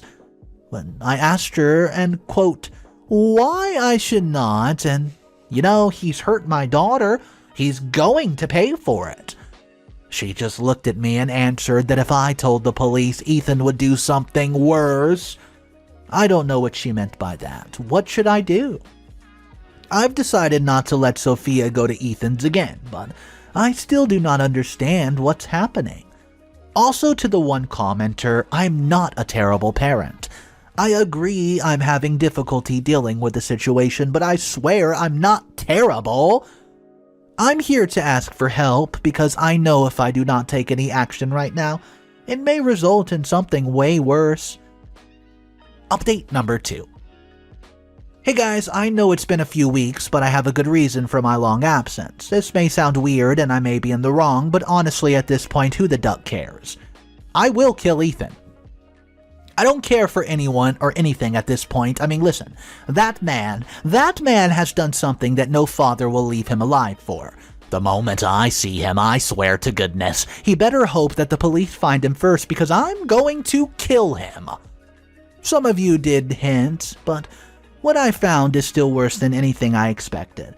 Sure, after Sophia said that Ethan could do something worse, I had slight inclinations that some stupid moment had led to, well, an even more stupid decision. But I was still not sure what they could be. I had an idea, however, but nothing else. But then Ethan returned and he looked terrible this time. His face was unshaven and he looked savage. I decided not to open the door for him, and I knew he meant trouble. He said he needed to talk to Sophia, and I said she was not at home, and even though she was, I would not allow her to meet him. This made him so mad. Like your typical rich baby, started acting up. I told him that if he did not leave my premises, I would call the police, and he was angry and wanted to do mean things, but it was clear he did not want trouble with the police. Before leaving, he growled at Sophia that if she did not contact him by the end of the day, and I quote, "I promise it'll be very bad for you, Sophie." Sophia looked very scared after hearing that, and she even tried to follow her. Well, I stopped her, but Ethan seemed to have expected her to follow him because he stayed in front of my house in his car for a very long time. Sophia starts to sob, something I must admit scared the hell out of me. But I did not allow her to follow him. It was obvious that she was scared and worried about something. She looked for her phone and I hid it from her. I wanted to understand the situation. She looked like a maniac. For a very long time, she only screamed and cried, and she even tried to lock herself in the bedroom. I really could not understand anything. I promise I was so scared. I nearly called my mom to help me with this thing. Fortunately, she calmed down after some hours, and I gave her water and asked her what was going on. I must have looked just as scared because she started crying again, although a lot more softer this time. So, I said I was going to ruin her life, and I look at her in confusion with her hair all messed up, and her face was so red and wet, and I'm giving you an idea what she looked like. Please try to understand how scared I was. Then she said that she had something to show me. She asked for her phone, unlocked it, and gave it to me, and it was a chat that she had shared with Ethan. I noticed that the internet was off, and she clearly did not want him to know that she was online. Besides the kind of messages lovers share, there were photos. Lots and lots of photos, some of them shared by Sophia herself, but I skipped them all. Within the next 10 minutes, I found out that Ethan had been blackmailing her with all the pictures that she shared, and he edited them. There were little clips too, but I did not want to open them. Somehow I knew what they were. I threw the phone away and sat next to her, and I honestly did not know what to say. This was the kind of mess that I had only seen movie characters go through. She said she was so sorry, and she did not know it would end up like this, and he had promised her luxurious items every single time that he asked for pictures or videos, and she had given them each time. Until recently, when she wanted to get out of the relationship, he blackmailed her that if she tried to do that, he would just leak the pictures.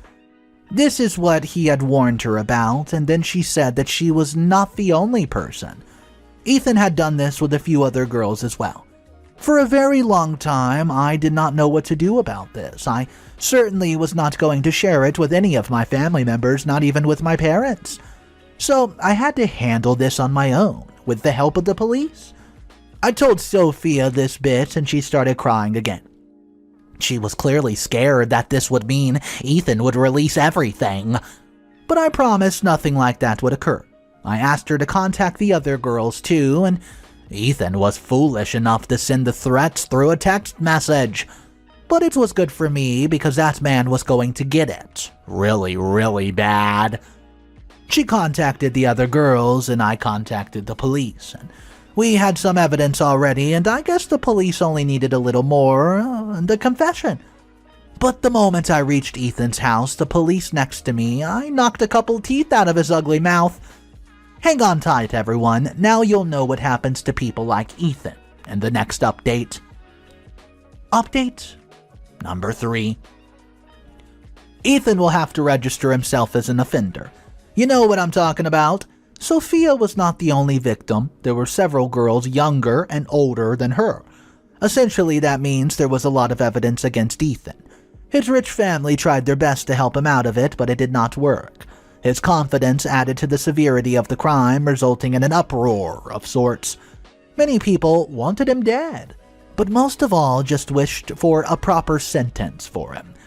Thankfully, that happened, and for once I was glad our justice system worked. In essence, he would have to serve jail time of 23 years, and without parole. What he had committed is basically a federal crime, and you know how bad that is. Sophia and 2 other girls are still teenagers, so he's been charged with exploitation and keeping videos, and due to the not safe for work, I'm not allowed to, say a lot about it, so I'll keep a few words as a hint. You know what I'm talking about when I say type of pictures. Essentially, Ethan will serve 23 years. Besides the exploitation of a minor, he's also heavily charged with blackmailing. You can be sure our system does not take lightly at all to that, and besides that, he's also charged with battery and assault in a particular girl's case. She lied to her parents just as Sophia lied to me. Physically, her condition was way worse than Sophia's, even though nothing in this situation is worth comparing. You should see his damn face, though. With a couple broken teeth and his parents weeping by his side, they made up a ridiculous family picture. When the judge sentenced him to 23 years, they begged him to lessen it because, quote, "Our Ethan is still so young. This will ruin his life." That made me mad. How could they do that? How could they just want their son to be free after what he's done?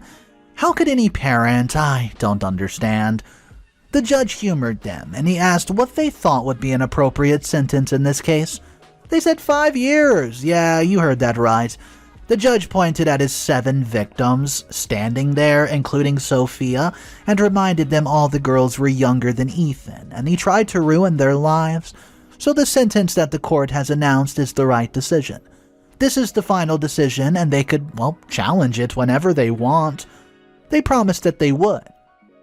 Mostly to Ethan than to any of us, though. That was about Ethan, now about Sophia. She's doing good. Pretty much, sure, you and I know this wound will take a while to heal, but that day will come. I'm sure of it. She talks very little, but I believe that comes with the shame of it all. Perhaps she's just embarrassed about all of it. I don't know. I've done my best not to make her feel that way, though. I've not said a word to shame her or insult her, though it's true I've shared a few words of advice with her. But you can expect a father to do that, especially after all that's happened, right? She's continued with her music class and has even learned a new piece. She has also told me she wants to work. It's a small convenience store, but she insists on starting from there, and I don't want to force her, so maybe I'll suggest better places after a while. At least this seems like the beginning of something better. I don't like to drink, but dear Lord, I would love to share a beer with you right now. Top comments from the final update. Comment number 1. He better not drop the soap, just saying, LOL. I still feel like mothers do a better job at raising kids alone than men do. I don't know, that's just my thought though, and glad that you saved her before it could have gotten worse, or maybe even worse than worse. These cases are definitely very sensitive, and Ethan could have damaged your daughter really badly. Though I'm pretty sure that she's done this fair share of damaging already. These things scare the duck out of me, because how the heck are we supposed to know what's going on in our kids' heads? Comment number 2. Social media sucks. In simpler words, I'm pretty sure that she met a lot of bad people in her life because of it. But mostly, social media is filled with rubbish and nonsense, people with nonsense ideas. I'm not saying it's all bad, it's not all good. They're teaching our kids the quote easy way, and I don't know, I want it gone.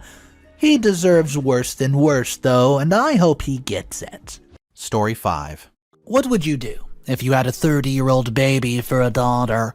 Hey, I'm Marcus. I'm a 70-year-old retiree who uses his pension to feed his daughter's mouth.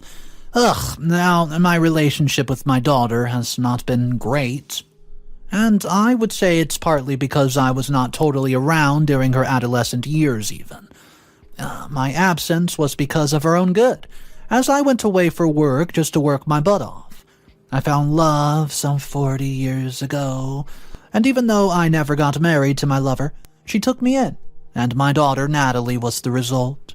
There were plans to get married, of course, but Natalie's mom lost her life during childbirth. The death of Natalie's mother hit me really hard, but the only thing I could do was dedicate my life to loving Natalie, as she was the only constant reminder of the love I experienced with her mom. I made up my mind against remarriage as I felt another lady would not love Natalie as much as I did, and I think it may have been a wrong decision because she actually needed a mother figure in her life. I could not give her a mother figure, but she had something close to a brother, my nephew Manuel. See, Manuel had been living with us ever since a year before Natalie graduated from college, and that's about 5 years or so. During Natalie's teenage years, I worked in a construction firm, so I was away most of the time even, and this was the very reason why I sent her to a boarding school to go through the high school phase. Another reason was so she could learn to be independent on time. It did not work out as I expected, and as I started to notice an ugly trait in my daughter's character. See, Natalie loved to live above her means. She refused to relate with the teenagers who lived in our area, as she felt that they were beneath her. See, these were people whose parents lived an average life like us. Some of the teenagers even said that if you heard the way she talked, you would think that she was the daughter of the president. I never talked to Natalie about it until I became the victim of her stupidity. This was during her final year in high school, and I've been away for about 2 months. So when I returned, I went to visit her at school. Natalie was told that I was around, and I eagerly waited for my daughter, whom I had not seen my eyes on in weeks. She took the time to come see me, but she did not come alone. She came with 2 of her friends, and she was in the middle feeling like a boss already. Well, I was happy to see my daughter, and I was about to take my leave when she did something so annoying. She informed me that she was going to come back home on her own when the school was over for the session, and asked for a transport fare. Well, yeah, I was impressed by the fact that she was catching up on the independence lesson, so I pulled out a $100 bill and handed it over to her. She immediately demanded I gave her friends something, so I pulled out 2 $20 bills and handed them to her friends. And they made faces like I was holding feces and would not take it. Natalie then noted that $20 was not really going to do much around, and I knew at that point that the kids, whom my daughter called her friends, were spoiled and ungrateful. I did want to embarrass Natalie in the presence of her friends, so I returned the money back down to my purse and, well, pulled out. This time around, 2 $50 bills. The girls took the money and said an entitled thank you, but I just ignored them for Natalie's sake, and I patiently waited for her to return home at the end of the school session so I could talk to her about that very incident. The school was officially over in about 2 weeks, and Natalie was home. I let her get settled for a few days before we talked about how everything was going for her, especially the fact that she needed to sit up as her grade was not so good. We finally spoke. I referred to the incident to her friends, and I pointed out to her why I felt disrespected by her actions, and why I felt those people she called her friends were of bad company. But Natalie just immediately turned the tables against me, and she began to cry and say that she lived a lonely life, as I was never around, and the few people whom she had bonded with were now being labeled spoiled brats. I did not know what to say. I felt guilty in the sense that I was never really around, but on the other hand, there were good folks with whom she could make friends and not some kids without manners. All the same, I did not push that matter because she was in her final year, and once they graduated, there would be some distance between everyone, and the level of negative influence would dwindle, and I never knew that my daughter would decide to toe the path of waywardness once she graduated. See, Natalie graduated with poor results from high school, but she was able to gain admission into college, and I was almost financially wrecked during her first year in college. She was so demanding and would not want to settle for something that was, not expensive. She quit coming home and would only call when she needed money. So I decided to visit Natalie. Surprisingly, since she would not come home, I know it might sound weird that I went to see my daughter in college, but what would you have done if you had been in my shoes? It was not difficult to locate the apartment where my daughter was staying because I had been paying for it right from her first year. I knocked on the door, but it was one of her friends who answered and looked at me in a condescending manner. I ignored her and asked about my daughter. She asked what business I had with Natalie, and I told her I was her father. She looked at me and then at the Ford F-150, which I had rode down to the place. She went inside, and I heard her tell Natalie that a, quote, man who claimed to be her father was asking for her. So Natalie came out, but she did not seem elated by my presence. She asked in a very hushed tone what I was doing in her apartment. You see, her response and reaction is not the type any parent would want to see. All the same, I asked if she was not going to at least let me inside her apartment, and she said I could not come in. It was the part that shocked me, and I get the fact that she had friends with her, but, what would have been wrong if I had come in and met with her friends? The friends in question now stood behind Natalie to see if I actually was her father. So immediately Natalie noticed their presence and said to me, as if I were not her father but his messenger, "Go back and tell my dad that his message was well received." And with that, she went in and shut the door. I went into my car and sat down for a while, as I was trying to process the fact that my daughter had just denied me in front of her friends. I went back home but decided to ignore her. Well, she didn't bother to call me. She had just sent a lousy text about how she was sorry for what happened. Well, I obviously ignored it. The next month soon came, and she began calling my phone frantically. I knew that she was calling because I had sent her a monthly allowance at the time, but I ignored her. Natalie came down to the house for the first time in a very long time, and it was not because she missed me. She walked into the parlor where I sat and greeted me. I didn't even respond to her greeting, and she began to apologize for denying me in front of her friends. I asked why she had done that, and she said I did not look presentable enough. I was not well dressed, so what she meant by not being presentable was that I was not dressed like some president of sorts. It dawned on me that Natalie was living a double life, and she had obviously lied to her rich friends that her father was a big man somewhere. I told her that if she was ashamed of me, then she could not get my money. So Natalie immediately began to raise her voice at me like she was entitled to my money. I marveled at the entitlement, and I've done everything for her, but she was not appreciative enough. I was paying her damn college fees with my pension, for crying out loud, which came in on a monthly basis, and the only way she could show gratitude was to be entitled.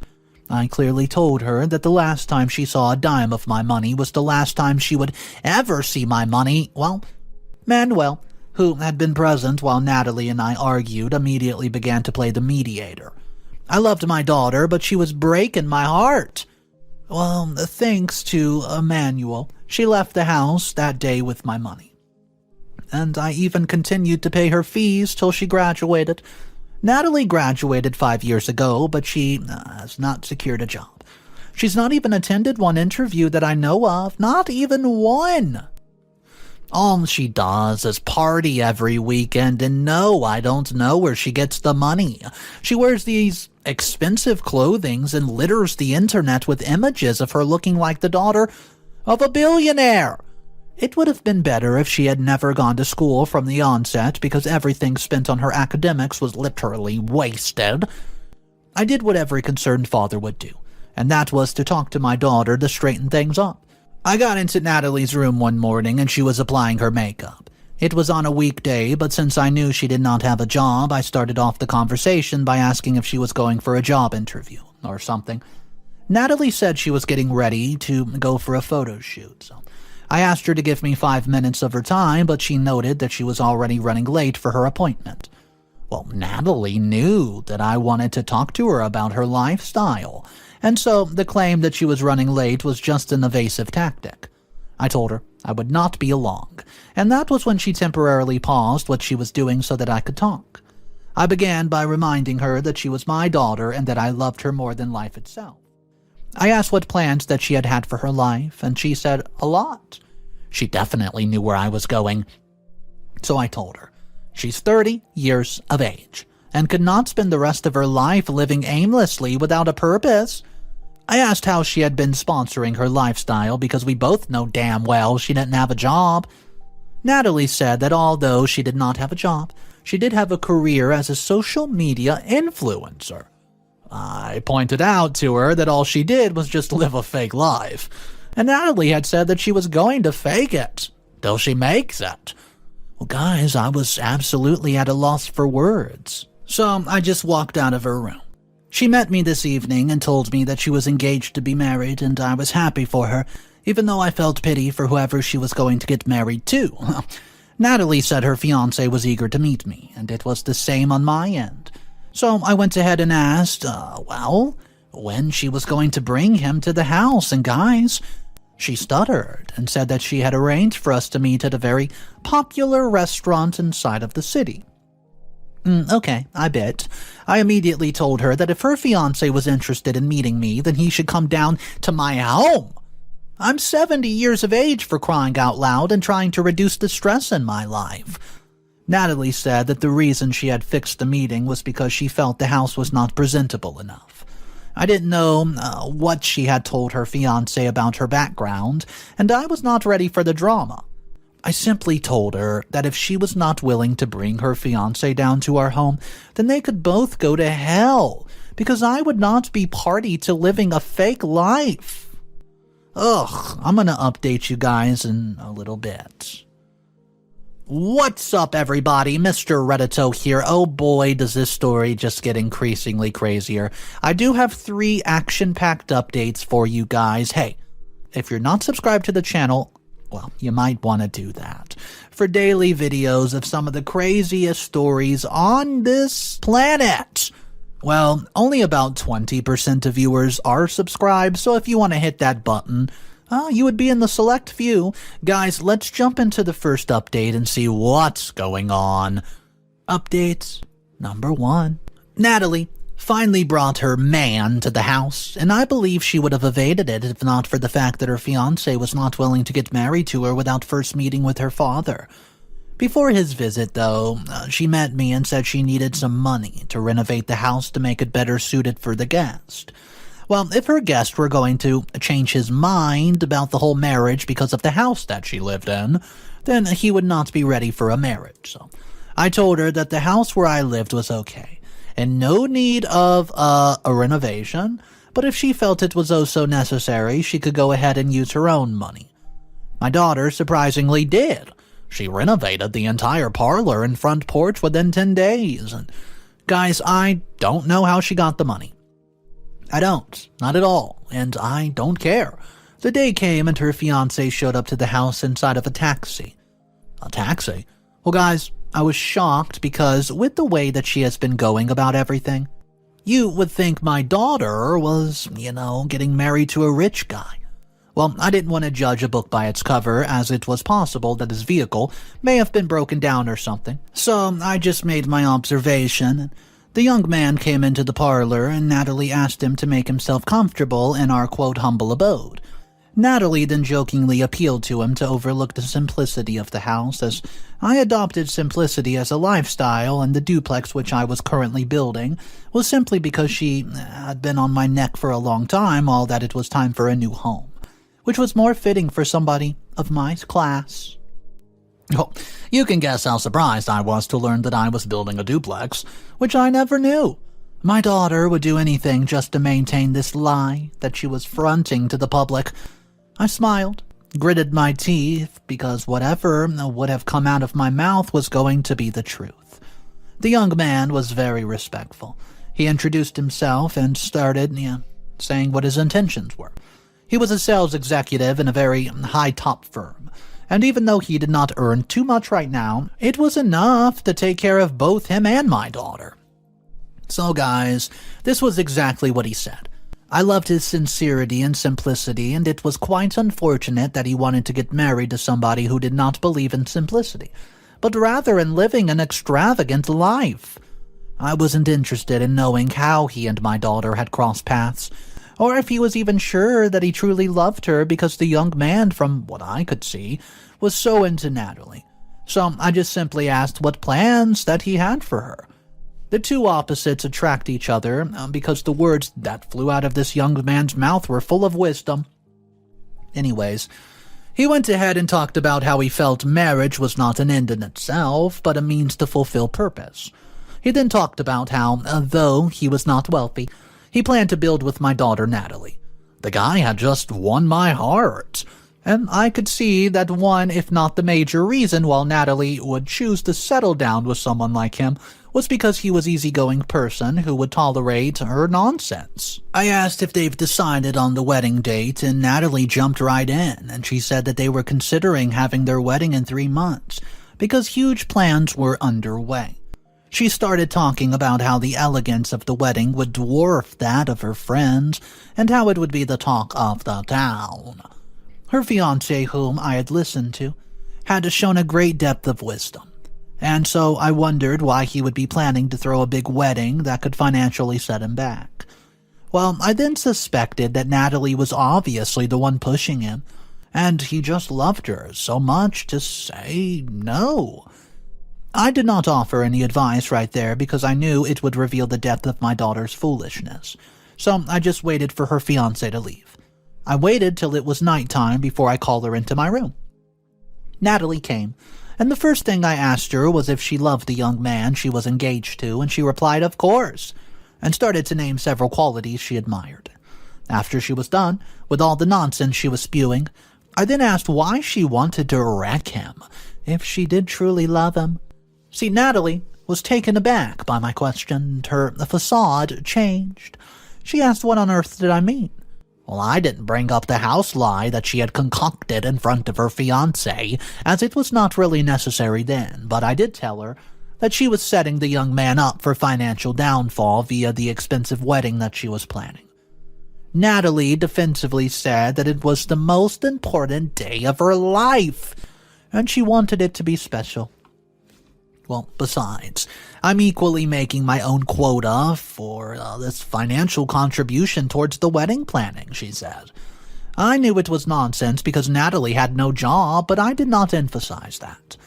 I told Natalie that she could have a very special wedding without it being extravagant, and all of the money that could have been used in planning the kind of wedding she wanted could be used for them to start building a life together.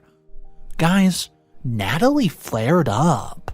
She questioned if I truly wanted what was best for her, because she was only one in her circle of friends who had gotten married. Ah, there it goes. The major reason she had decided to settle down with somebody was not as, he's rich as she vaunted herself to be. It's because, quote, her friends had gotten married already.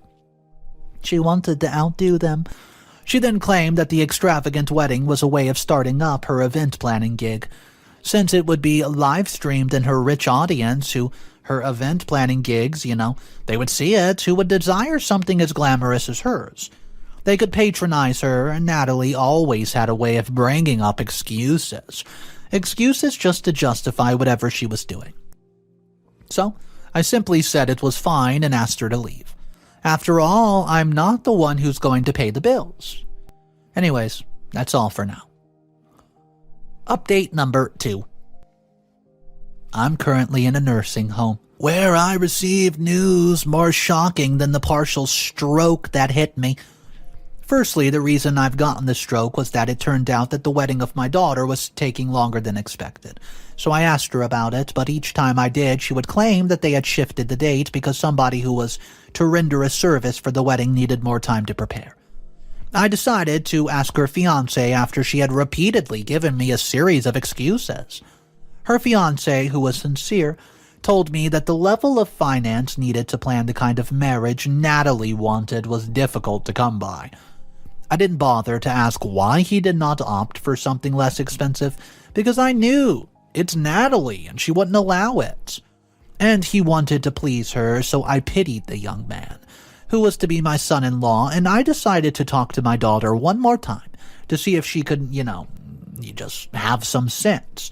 But Natalie was not interested in having what she dubbed a grade 2 wedding. Well, I was busy trying to make her see reason when she plainly asked me to just stay out of her business, stay out of her wedding plannings, and not go behind her back.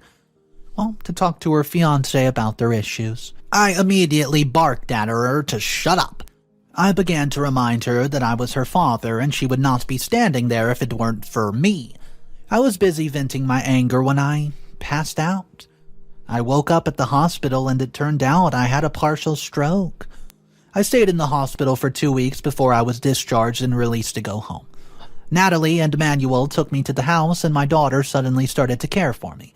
Excessively, It was astonishing that for the first time in her life she could be thoughtful towards things that concerned me.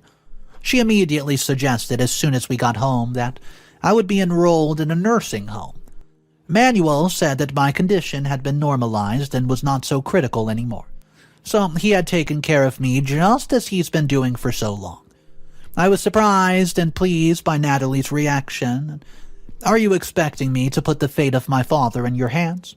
she asked him with a harsh voice. "He has to go where I'm certain that he would get the best care," she concluded.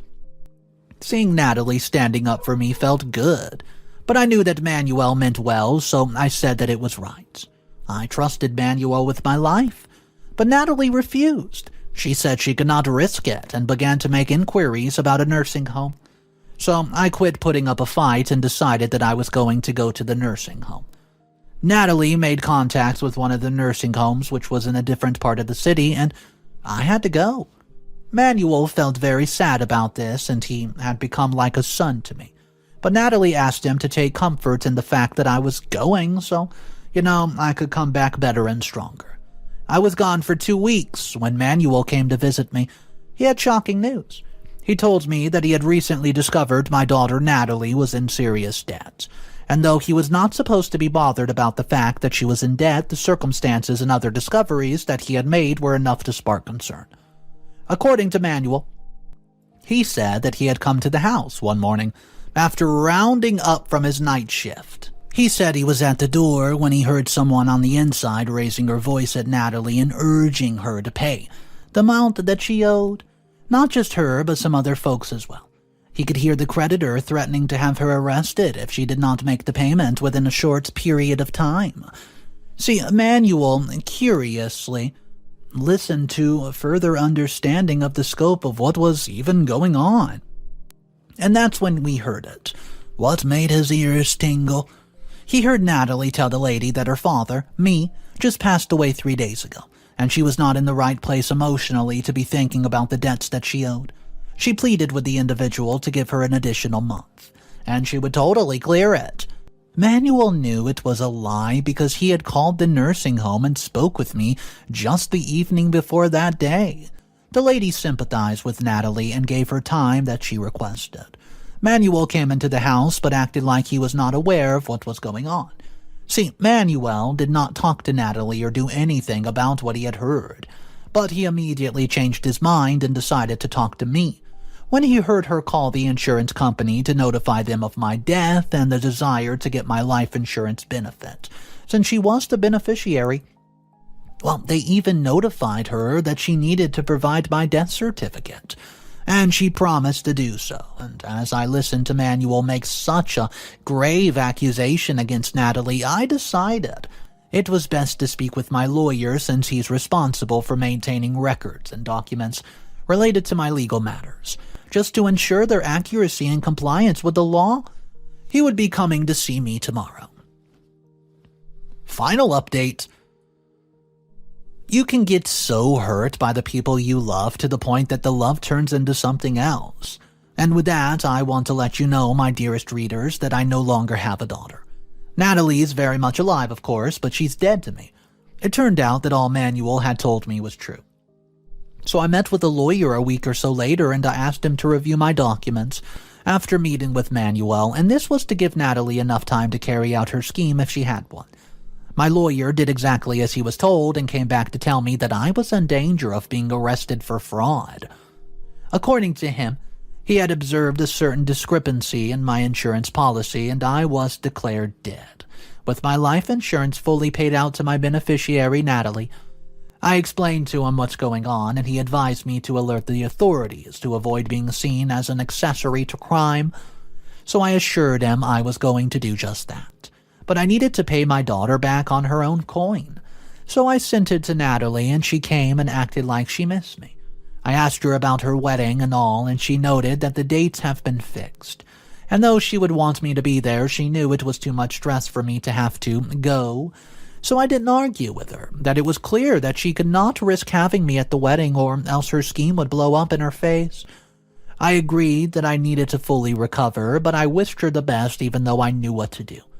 I waited till the day of her wedding, and then I reported the matter to the police. The plan was to get her humiliated and arrested on the day that was supposed to be the one of the happiest of her life. Well, guys, and that's exactly what I did. If my daughter would be so selfish and self-centered to fake my death just so she could prove a point to her friends and the world, then I think I'm better off without her. So I stormed her wedding venue with the police and Emmanuel by my side, and you could tell that a lot of money has been put into the event. It was a pity for her that she never got to tie the knot with her fiancé. The moment we made our presence known, she looked at me like she was in shock.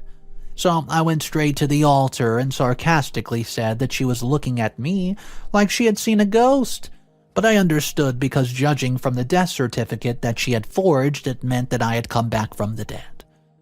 I then turned to the crowd gathered and announced to the crowd that I was her father and I had come with the cops to get her arrested for forging my death certificate. Yep, so she could sponsor her flamboyant wedding just to live up to her motto of fake it till you make it. They all gasped in surprise, and I was sure her online followers were oh so surprised too. Well, she was live streaming the wedding, and her fiancé was left speechless and did not know what to say. So I immediately asked the police to take her away. She went in her wedding dress and handcuffed to the police station, and Natalie admitted to everything. Well, she couldn't really deny it, could she, as there's evidence against her. She pleaded with me not to press charges, but I told her it was out of my hands because she had defrauded the insurance company. Natalie's going to be prosecuted to the full extent of the law, and even though there's a kind of stinging pain that comes up each time I think about her, I've decided my life would be better off without her. Story 6th. A good day to everybody reading this. I'm 63, male, parent to my only daughter Amy. She's 30. As we all do, I have many regrets in life, but the biggest one is the upbringing I gave to Amy. My wife Vivian is deceased, and I wanted to ensure that she had a good life, but we realized too late how much we spoiled her. My daughter got divorced because of her frivolous spending and her drinking habits. She took her kids' custody and did not take care of them properly. She would spend all the money she would get as childcare and alimony on drinking and other activities. Her kids' responsibilities fell on me. She demanded I spend my money too, but one day I put my foot down and stopped paying her and taking care of her children. She left the children hungry and did not send them to school. Well, the kids were getting scared of her, so I had to intervene, and she got a DUI warning and a warning from her school as well. When it got to be too much, she took her kids and drove away with them while she was drunk. She crashed her car, and when the cops took her, she expected me to bail her out. Now her entitled self thinks it's all my fault. To understand my daughter, guys, I'm going to have to tell you the story of her childhood. Vivian and I were having trouble having a child after we got married. We were about to turn to adoption when we discovered that Vivian was pregnant with Amy. Vivian has always been protective of Amy, and I would say that she spoiled her. We could not conceive another child after Amy, so she has always been the apple of our eyes. She was a bright child and was not initially very demanding, but as she grew older, her demands kept getting bigger. Vivian wanted to give her everything she wanted, but I protested against this as I did not want to completely spoil her. Vivian and I loved each other, but we often argued over our differences in parenting styles. Amy's demands grew when she was a teenager. She had the latest phone, would annually redecorate her bedroom according to her mood, and had a huge amount of pocket money. Vivian and I both worked and wanted to do our best for Amy. Amy, on the other hand, did not have any of the values I wanted to instill in her.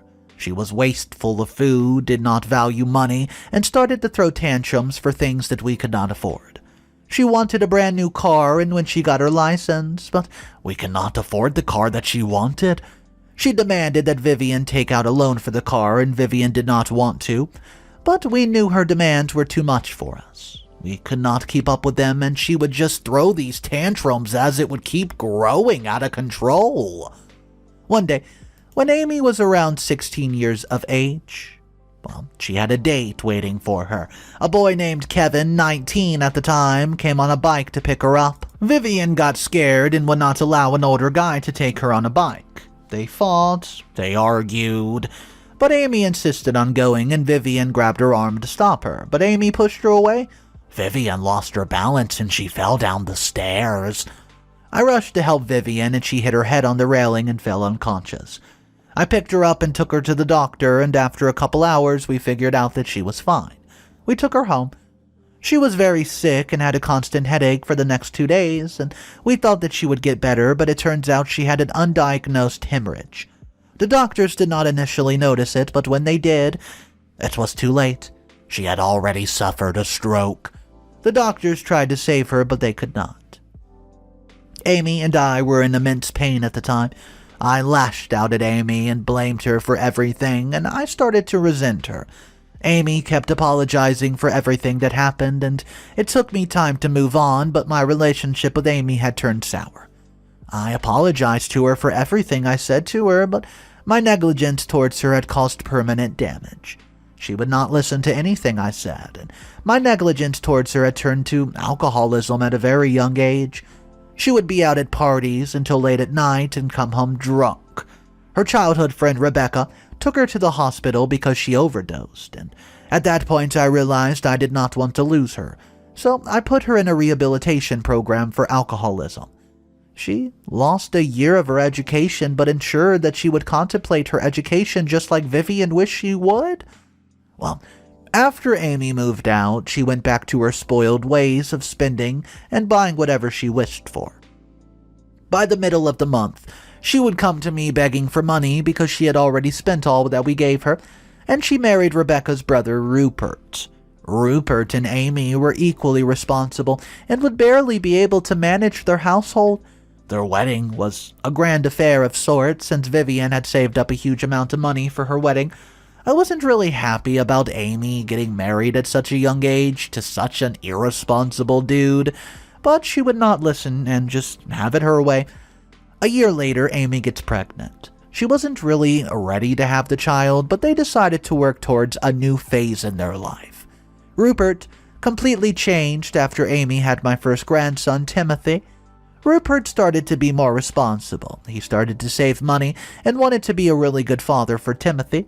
However, Amy did not change at all after becoming a parent, and she would still spend huge amounts of money and struggle to take on her duties as a mother. I was constantly present throughout Timothy's childhood, helping Amy out, then had her second child, Madison. Amy could not handle work and kids, so she decided to be a full-time stay-at-home mother. She was sick and tired of working. I still helped her with the parental duties, and Rupert continued to work, but now that Amy did not work, she expected him to give her money for expenses. Now that she had a lot of free time since she did not work, she would spend most of her time with her friends and at parties. I would take care of my grandchildren all the time, and she started drinking heavy and going out to parties very, very often. It was a burden on Rupert's pockets, and she wasn't taking care of the kids anyways. Rupert and Amy started to argue often, and I was reminded of the arguments I and Vivian had over the way that we wanted to raise Amy. Most of the arguments were left unresolved, which led to a divorce between the two. There was a fight for custody of the children, and I advised Amy to let Rupert have them because he's more responsible. Amy wanted the money that came with the children, so she wanted the kids. She claimed that she could take care of the kids better because she left her career to take care of them. And Rupert would be busy with work. Rupert pointed out her drinking problem, but Amy proved that it was all under control. Amy got the kids for the week, and Rupert would have them over the weekends. Amy wanted to move to the city, but she could not because of the children. She moved in with me. Rupert asked me to try my best to take care of the kids because he doesn't trust Amy. I promised him I would. I told Amy to start working since Madison was old enough to go to school, and I told her that I would take care of the kids until she got back from work. Amy paid no heed to what I said. She started spending my money on parties and would be drunk most of the day while I took care of my grandchildren. She was spending all the money Rupert gave her every month, as well as my money too, and I told her time and time again what she was doing wasn't good. The kids would not talk to Amy because they were scared of her, and as her alcoholism grew, her temper issues grew as well. I could not control her life anymore, like I did when she was a teenager. See, she just simply felt entitled to my money and went back to her demanding ways. She would throw tantrums while being drunk. So I gave her what she wanted, and I finally lost my patience and told her that I would not give her any money. I also told her that I would no longer take care of her children and that I had enough of her irresponsible behavior. I thought giving her the kids' responsibilities would help her get busy and leave her bad habits behind, but her habits had taken over. She was addicted. She would not wake up in the morning to send the kids to school, and the kids would go hungry most days. A lot of the days I intervened, sent them to school, and fed them. Amy knew that I would eventually give in and take care of the kids. The kids wanted to be with Rupert more, and I kept warning her to take care of them. Her teachers called and asked why the kids were not coming to school. Amy faked an illness and said that both kids were regularly falling sick, and we got a visit from authorities to check up on our kids and discovered that Amy lied. I assured them that I would take responsibility and that it would not happen again. I had a talk with Amy and offered to help with her alcoholism. I was trying to be supportive. I told her to just heal herself and try to have a healthy life. I promised to take care of the kids while she worked on herself, and she took the entire conversation the wrong way. She said that she wasn't an alcoholic and that she was fit to take care of her kids. She shouted that she was responsible enough and that she's going to prove that she can take care of them. She stormed out and I tried to stop her. She pushed me aside the same way that she pushed Vivian. I couldn't do anything to stop her and she drove off. I saw her drive in the distance and she could barely control her car, and I got into my car to follow her, but they had driven so far that I could not keep up. I couldn't sleep that night. I tried to call Rupert, but he would not pick up, and I didn't know what to do or how to bring her back. I got a call from the cops. She had gotten far when the cops found her rashly driving. They tested her for alcohol and pressed charges against her. I bailed her out as she was given a DUI, and the kids were extremely frightened that day. Timothy said he hates Mommy and misses Daddy, and Madison was scared that her mommy would go to jail. I told Amy to stay away from the kids. Amy wanted me to look after the kids so she could do what she wanted, and she got exactly that. I took charge of the kids while Amy spent the whole alimony and child support binge drinking and her new gambling habits. The children were living at their own expense, and Rupert would take them over the weekend. Amy got called to school again, and Timothy had made drawings about his mom being an alcoholic. and had changes in his behavior ever since the divorce. Amy came home and lashed out at the kids, blaming them for being complete snitches.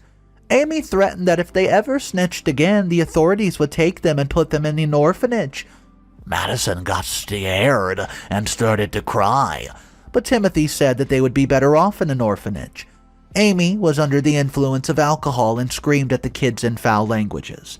I tried to stop her, but she told me that I did not have any rights over the kids, and she blamed me for pitting her own kids against her.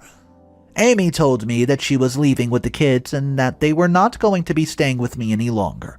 I told her to stop, but she picked up Madison and dragged Timothy out by the arm and put them in the car.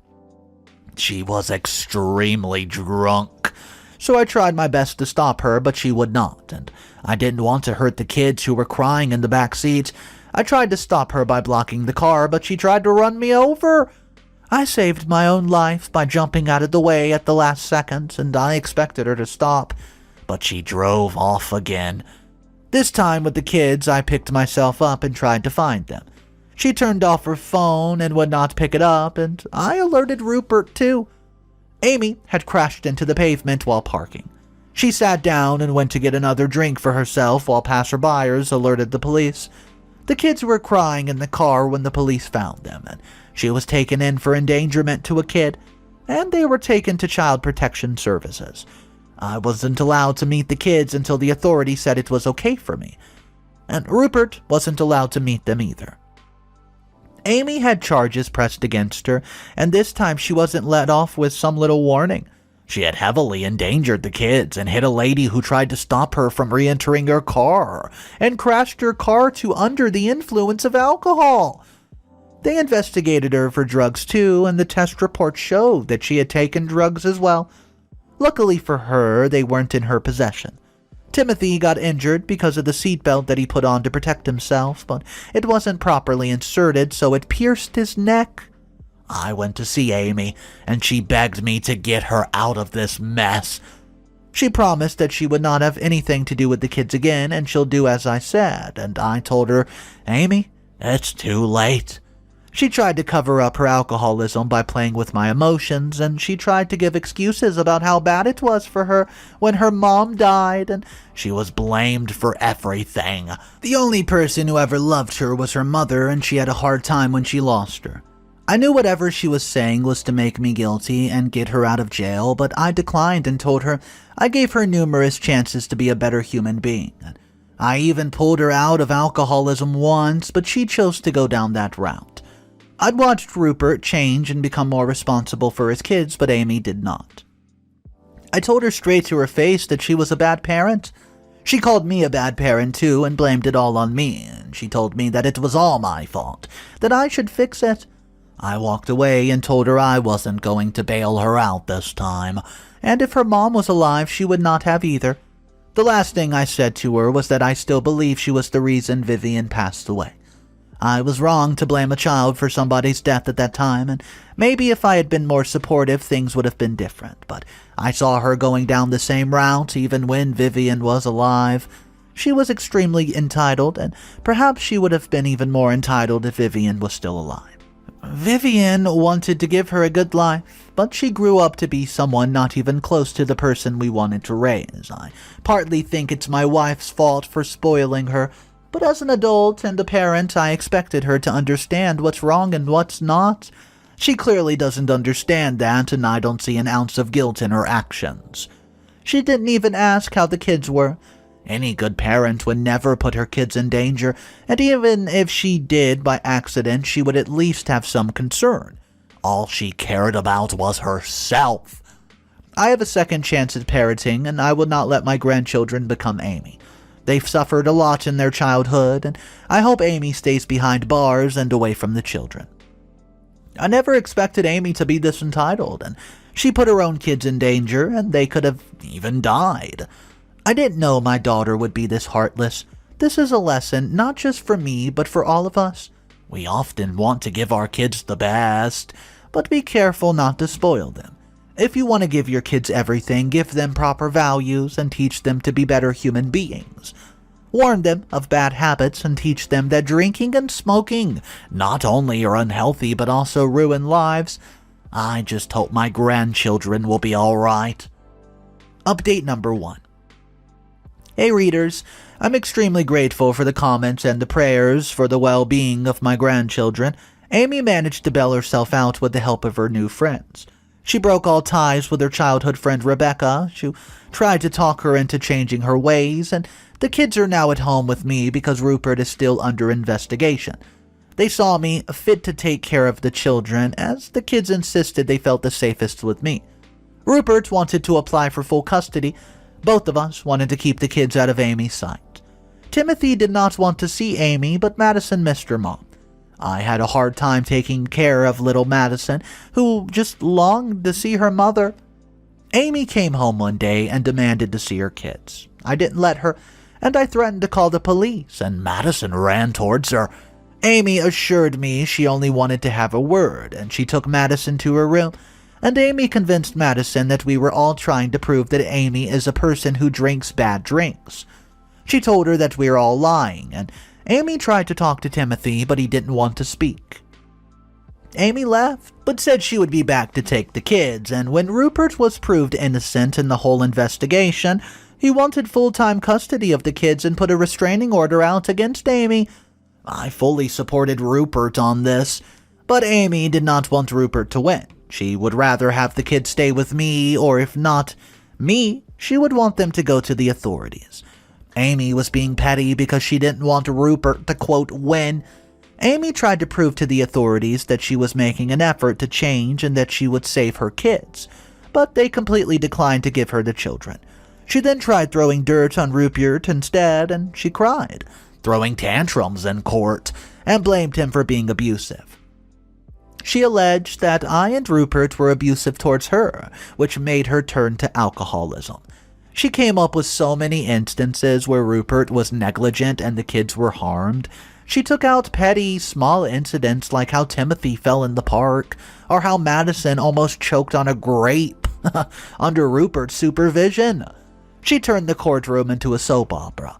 Finally, the authorities decided that the kids would go to his father and that I would be the legal guardian of the kids.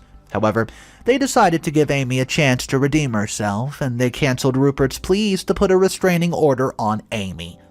They spoke to Madison and decided that she needed to see her mom. They put forth the condition that Amy could meet the kids only under Rupert's supervision, and she was not allowed to leave with the kids. She was only allowed to meet the kids when Rupert allowed it, and it would be on the predetermined day, limited to only once a week. I don't want Amy to meet the kids at all, but things did not go as planned. Madison was happy that she'd get to see her mom at least once a week, but we weren't thrilled knowing how Amy would try to influence her, and I just hope that Amy takes this opportunity and makes amends for her kids. She promised to stop drinking if she wanted to see her children, and I just hope that she means what she's promised. I'm happy that Rupert will have his kids, and I would have loved to keep the kids with me, but I know I'm old and incapable. The kids need to be with their father, who's younger and more capable of taking care of them. Rupert promised that I could visit and take the kids whenever I pleased, but he warned that Amy might see this as an opportunity to try to talk to the children.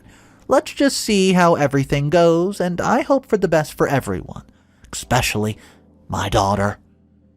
Update number 2. Hello again, readers. I now have more to say about my entitled daughter, and what happened after my last update. My grandchildren went back to living their normal lives, and they were quite happy with their father. Amy was supposed to visit them once a week, but she wasn't very consistent. She would make excuses for why she could not visit, and Rupert and I did not really care, but it broke the kid's heart. Amy visited me several times to apologize and beg me to take her back in.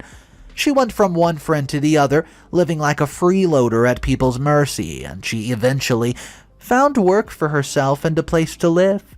I made sure my daughter was educated and highly qualified, but she still preferred to live at the mercy of others. I'm glad that she found work for herself. Since she had enough money from her job, she went back to her frivolous spending again.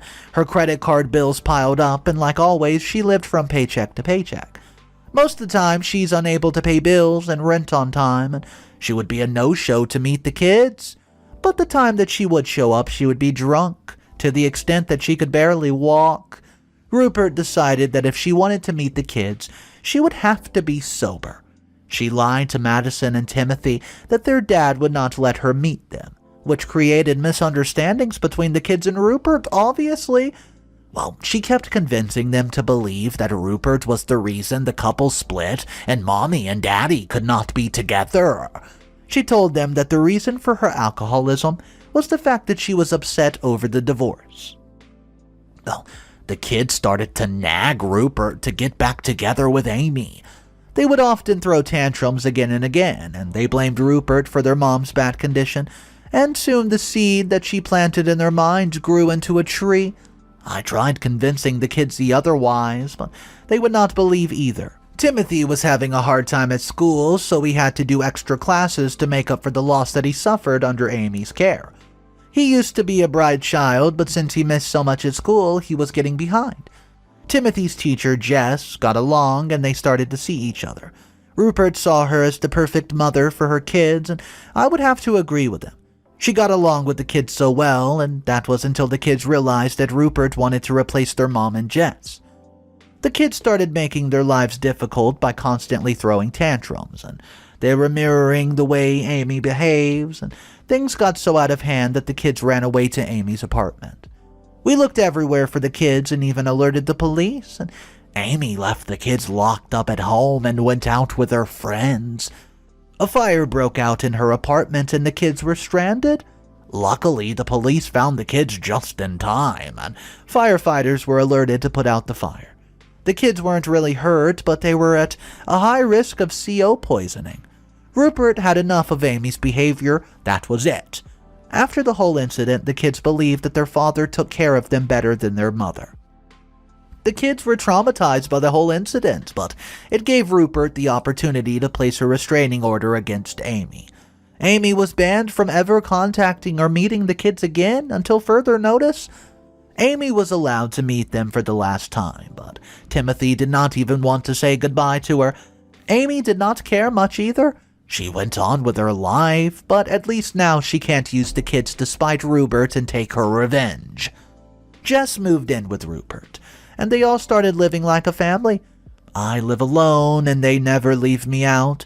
They always invited me over and come over to meet me. Rupert is like a son to me now. Rebecca still talks to Amy, so I have all the updates on her. No matter what she did, I would still like to know what my daughter's up to, and I still worry about her. Jess has taken on all the parenting responsibilities for the kids, and they're doing quite well. Things are turning out to be good, but the children are traumatized by whatever dangers Amy put them through, and I hope they recover soon and things get back to normal. Accepting Jess is not easy for them, but they're warming up to her. Madison still cries for her mom, but I think she realizes pretty soon that her mom made a lot of mistakes. I hope everyone is blessed and things will get better from now on. Final updates. Hello everybody reading. I just wanted to give you an update today on how my daughter and beloved grandchildren are doing. I felt guilty about not helping my daughter bail herself out and not taking her in and caring for her. After all, she's my daughter. And she was the apple of Vivian's eye. I'd like to thank all of you who commented advice. You guys helped me with my guilt, and so I'd like to thank you for the reassuring me that I did the right thing by not helping her. I do love her, but I think she's old enough to deal with her own problems like this, and I don't think forgiving her will make her realize her mistakes. I thought that she would be smart enough to make a better life for herself and heal from the bad habits now that she's older. She's getting older, but she's not getting wiser, and definitely not more responsible.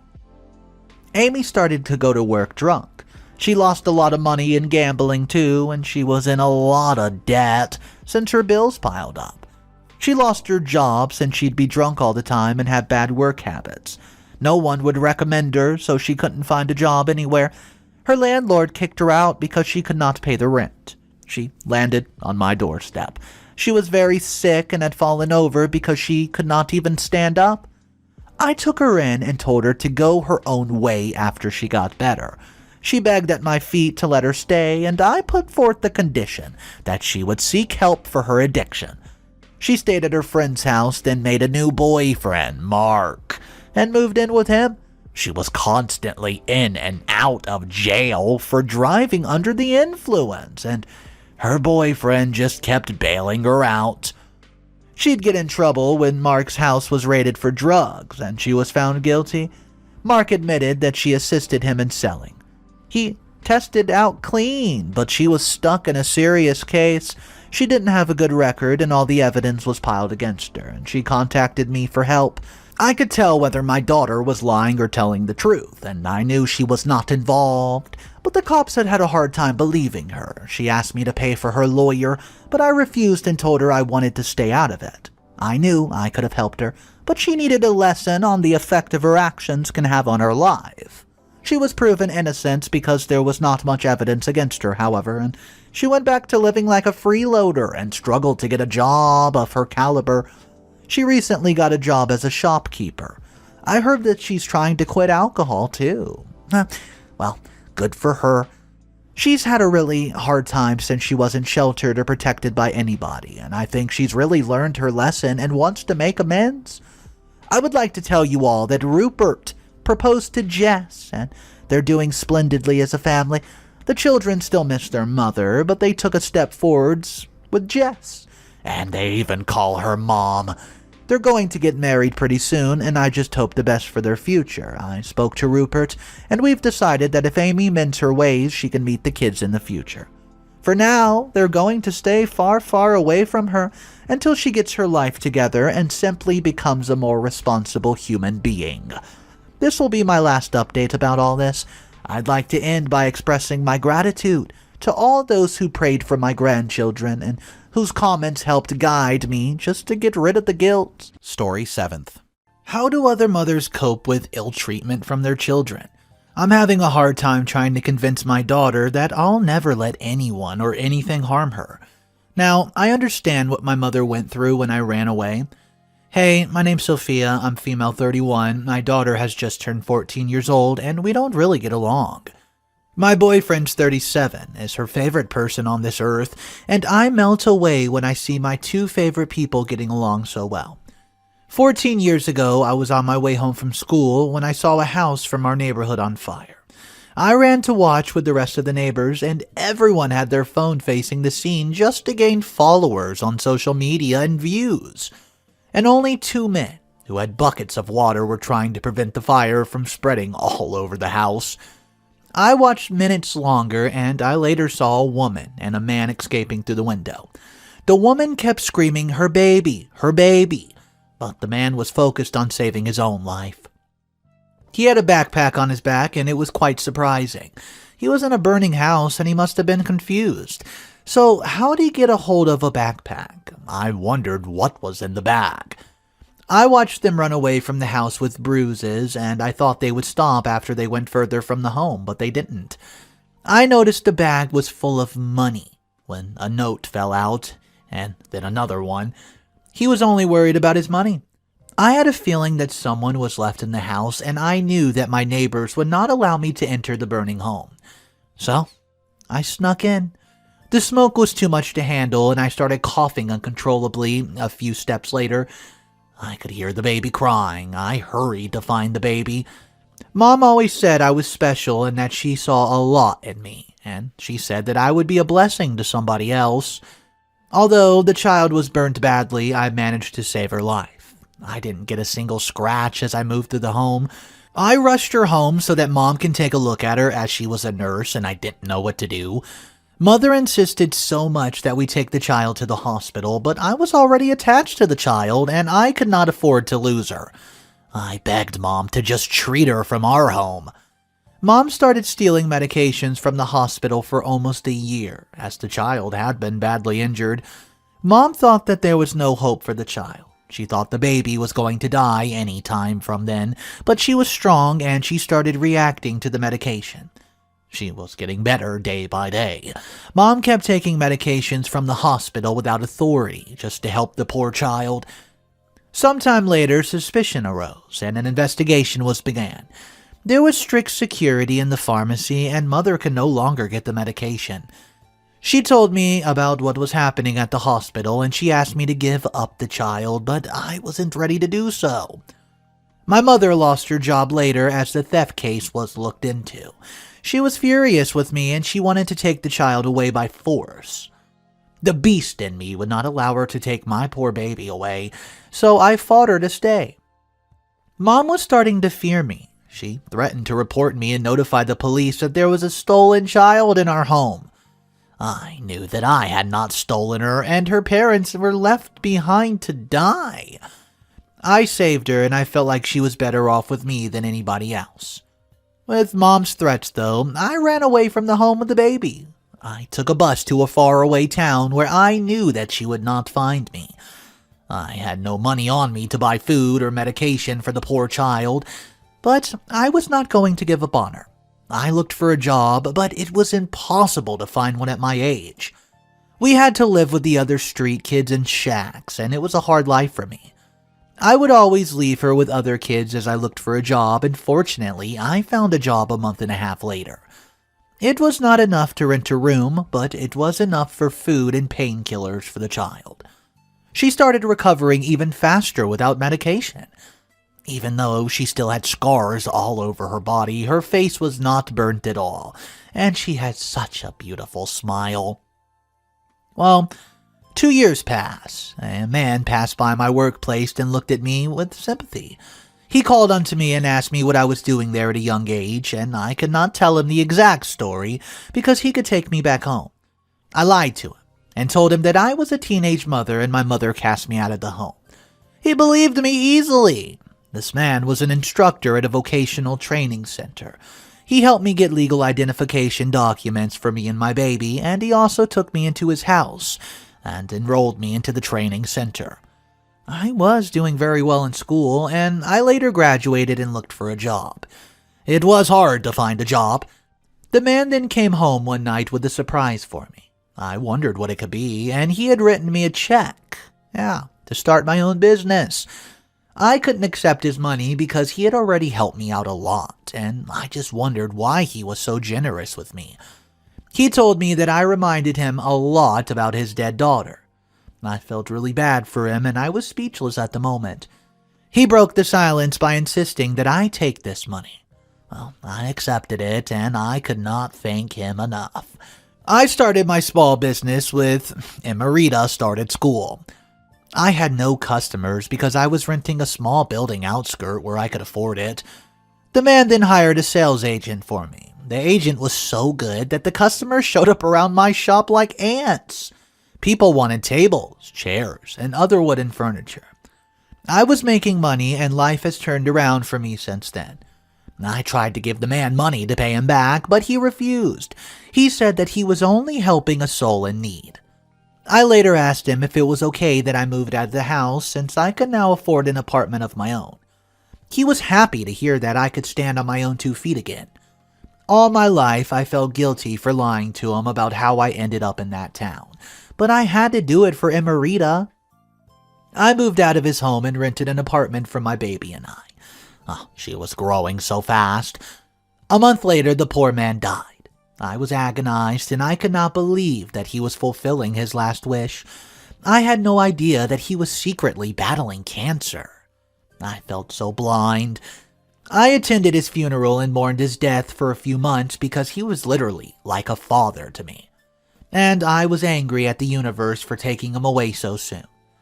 After all the good deeds that he did, he helped me through a rough time of my life and made me someone that he made what I am today. My business grew bigger, and I had to employ a lot of workers and move to a bigger spot as I was receiving big projects.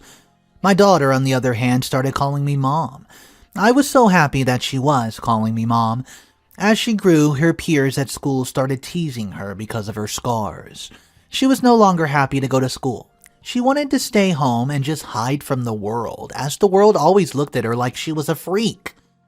She was hiding it from me because she did not want to get me worried, but I could tell that something was absolutely bothering her. One day when she went to school, I decided to go through her things. I found her diary, and yeah, I know I probably shouldn't have, but I decided to go through it.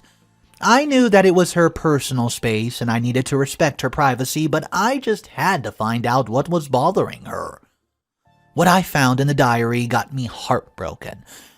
Not only the fact that people were making fun of her, but because she did not feel the need or, well, she didn't trust me enough to tell me that her schoolmates called her a freak. Some even called her Lucifer, and some called her Freddy Krueger.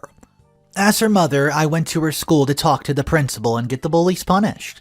Emerita saw me walk out of her principal's office, and I was furious by then because the principal knew the bullies. But she kept quiet because the bully's mother, yeah, she was funding a project happening at the school. I was overly offended by the principal's behaviors. Emerita walked up to me and asked what I was doing at the school that time. I was too angry at everyone that I could not control my tone with her. I attacked her and asked her why she would keep such things from me. She ran off, took her bike. By the time I realized that I was too hard on her, she was gone. I knew I'd broken her at the time. I was too angry to even watch my tone towards my daughter, who had gone through so much in her life. I went back home and waited for her to show up, but she didn't. I started to get worried and making phone calls to find out if she was safe. I then received a phone call from an unknown number to alert me that my daughter was in the hospital. She was in a minor accident and she hurt her head. But I had not seen her, so my heart skipped a beat and I broke as the person on the other end hung up. I was blaming myself. I thought that I killed her. I hurried and went to the hospital, and when I reached there, she was sitting on the bed swinging her lips. She spotted me and gave me a gaze, and a feeling of relief flowed through me. I went into the room and hugged her tightly. I apologized at least 1,000 times for what I've done earlier. I was mad, just mad with the principal, mad with life. And I was also sad that Emerita did not feel the need to tell her own mother what was going on at school when she was facing so much trauma. She told me that she did not want to stress me, and all she wanted was to work it out herself. My baby was growing, and she wanted to feel independent. She was still my little girl, and I was not going to allow some spoiled brat bully her because of the way she looked. We went home, and I suggested that she started seeing a therapist, but she got defensive and said that she was not going to see a person just to tell her that it's all going to be fine. I respected her decision, and I told her that I would always be there to listen to her every day. Everyone at school started hating on her as the principal started breaking down the bullies and expelled them. And the project had to be on hold due to the lack of finance. That day, she came home early as everyone at school called her names, and, well, they started a food fight with she being the target. And her friends didn't even want to hang out with her anymore. I had no idea that something like this could happen at school. She was filled with rage towards me. I was only trying to stand up for my baby girl, but it seemed I had only made matters worse for her. Since then to this day, she has changed her behavior towards me. It kills me to see how she has grown distant. She doesn't talk to me about anything in her life anymore, and she never wants to have dinner with me. She mostly just prefers staying at Jimmy's place. I'm not mad that she spends more time with him because I know that she can never be safer. I know my story was so long, but I just had to take it off my chest, a rant, if you will. I vowed to never tell my daughter that her parents abandoned her in the house for her to burn alive, how her father was filled with greed for money and didn't care about a thing about her. Some parents deserve to burn in heck. They were never even supposed to be blessed with children because parenthood is supposed to be a blessing. And we were supposed to feel blessed for the little friends we call children. Emerita had begun asking me about her father, and I really didn't know what to tell her. I ended up telling her that her father died before she was born because I don't want to hurt her. She'll break down if I tell her the kind of parent she had. I will take it to my grave. What's up, guys? Mr. Reddito here. So, we're in the middle of a pretty intense drama. The next update, it did not come out for 2 years. Everybody just thought that was the end of that, and maybe Emerita just wasn't getting along with her mother anymore. Well, guys, 2 years later, OP has this to say. It's been 2 years since my last post. Things have gotten worse between my daughter and I. I really don't know what to do anymore. Emerita has not allowed me to rest even one bit. She demands to see her father's pictures. She asks me so many questions. I could not tell her that the scars she has are from the accident because I would not be able to explain everything without telling her about her bio parents. I lied to her and told her that she had a skin disease when she was a baby and it caused the scarring that she has. I know she is grown and she probably didn't buy my lie, but at least I got her off my back for a little while. Do you guys think I'm a jerk or an a-hole for lying to her like that? All I want is for her to be happy, and I don't want her to think that she's worthless, or even think that she's a burden just because her parents left her to die. A month ago, she came back and told me not to think that she's stupid. She's never talked to me in that way. I was touched and shocked, and she looked at me with fury. She started calling me a liar and a bad mother. I was scared that she might have found out the truth, and I thought that would be the last day that I ever get to see her. I was ready to burn Jimmy alive because he's the only one who has ever managed to find out the truth. She went to a clinic and she was told that the scars on her body are from someone who survived a very bad fire. She does not trust me anymore and she blames me for the scars that she has. I haven't really talked about Jimmy, have I?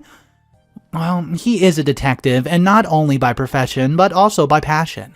He always has a gut feeling when someone's lying, and, well, he is a detective. When we started dating 3 years ago, he asked me about my family, and I told him that my parents died after casting me out for falling pregnant with Emerita. He seemed to have believed me at first, but he ran a whole secret investigation on me when he proposed to marry. He suggested that we move in together as it would be a good way to form a deeper connection, and also to know each other better. I agreed. I've always been an independent person, and I was not bothered by a man moving into my home. I was not at all scared of being dependent on him. Emerita was not happy because she loved spending alone time with Jimmy. She said he just made her feel safe. After we moved in, Jimmy began asking weird questions that made me feel really uncomfortable. I had to tell a new lie each and every time. It was becoming exhausting. And sometimes I would find excuses just to escape from his questions. He asked about Emerita's skin disease that caused such scarring, and it was very hard to lie about that, but I had to do it, otherwise he was going to get me arrested, and I would lose everything I've ever loved and worked for. As I speak, Jimmy has canceled the engagement. He's also moved out of the house and he wants nothing to do with me right now.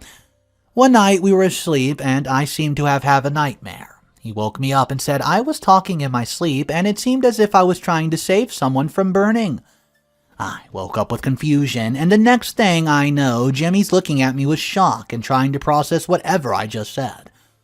I knew I screwed up at that moment. I saw the face. He gave a sarcastic smile before he said to me, it all makes sense now. Emerita was burned and you saved her from that fire and then you stole her. That's why your records only show 14 years ago. That means that you changed your name. You always tried to escape my questions because you did not want me to find the truth.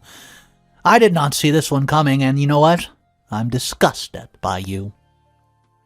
I can't explain how I ended up telling him my darkest secret without noticing that I was. The following morning, he packed all his things and just left. Even though Emerita was not happy when he moved in together, she was angrier when Jimmy left because she was getting used to having him around. He was just like a father figure that she never had. Would you really blame me for keeping a secret from him? Everyone got their secrets, and just because mine came out does not mean that I'm a bad person. I cut my ties with my mother just to protect that little girl, and I'm not going to let this secret ruin our lives again. I begged Jimmy not to tell her, or anybody else for that matter. At least he's only disgusted by me, but he didn't press charges against me. Not that I'm thankful, because he was also investigating me secretly. He made it seem like I was an illegal immigrant that makes me uncomfortable every time I think about it. Well, ever since that day that Jimmy left, Emerita's been angry with me and she blames me for it. She said it was probably my fault that my parents died and the reason why her father died. I was like a volcano wanting to explode and tell her everything, but I simply could not. I would have been chasing her away myself, which is something that I've been trying to prevent her whole life. All I want is for her to see me as a mother, but instead she sees me as her enemy. My own daughter hates me because of scars on her body. She says mean things to me. I don't show her that I take everything to heart, but late at night when I'm all in my room, I literally cry myself to sleep. Sometimes I wish I gave her up just like my mom asked of me. I would still be happy with my mom and living in a different life.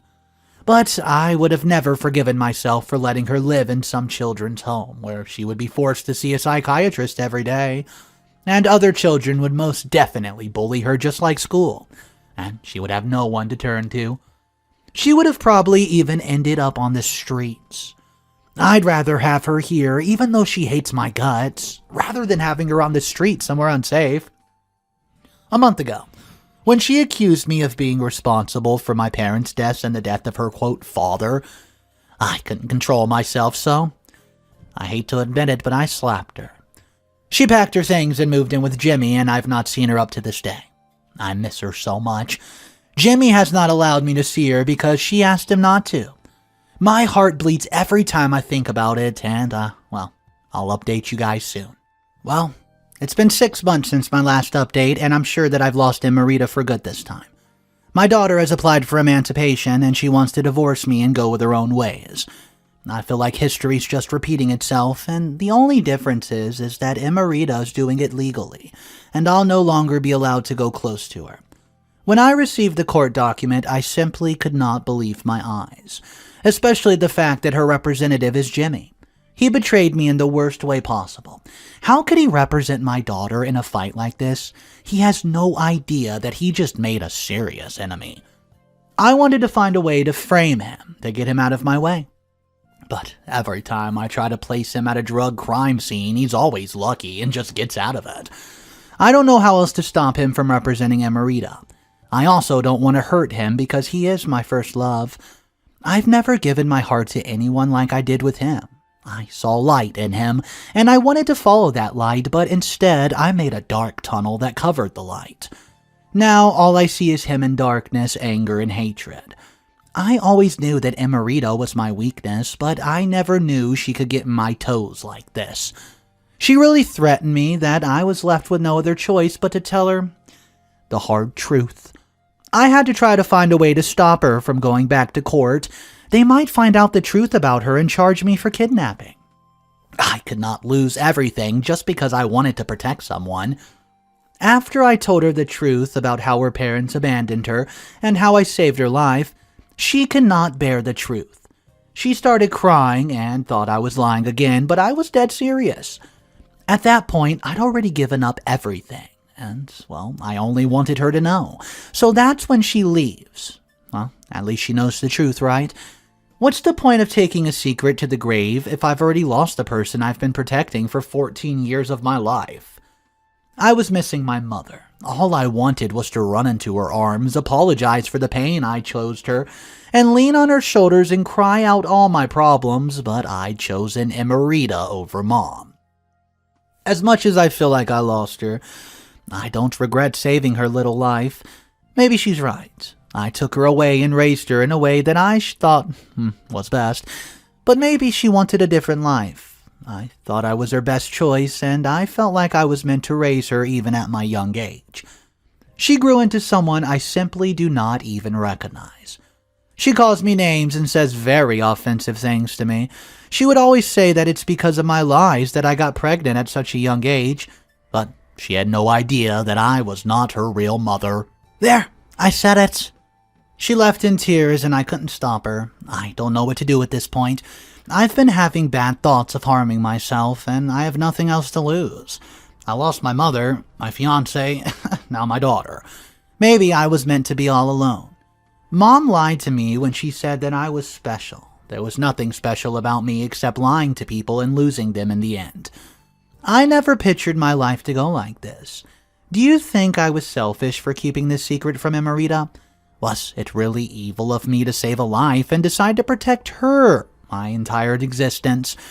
I just wanted the best for her, but I guess she'll never understand what I went through just to get her where she is today. I freaking choose her over my own mother, and this is how she repays me. I've never felt so betrayed. It's like getting a dog from an animal shelter just for the dog to eat you sometime after growing. All I did was love her and care for her. I made sure that she had everything that she needed and more. I spoiled her. I gave her my all. I was only dedicated to building a life for her. Writing about me just makes it feel better. You're the only people I can talk to now. How do other mothers do it? Please give me some advice. They are the best mothers without even trying. It hurts that I failed myself, my mother, and everyone else.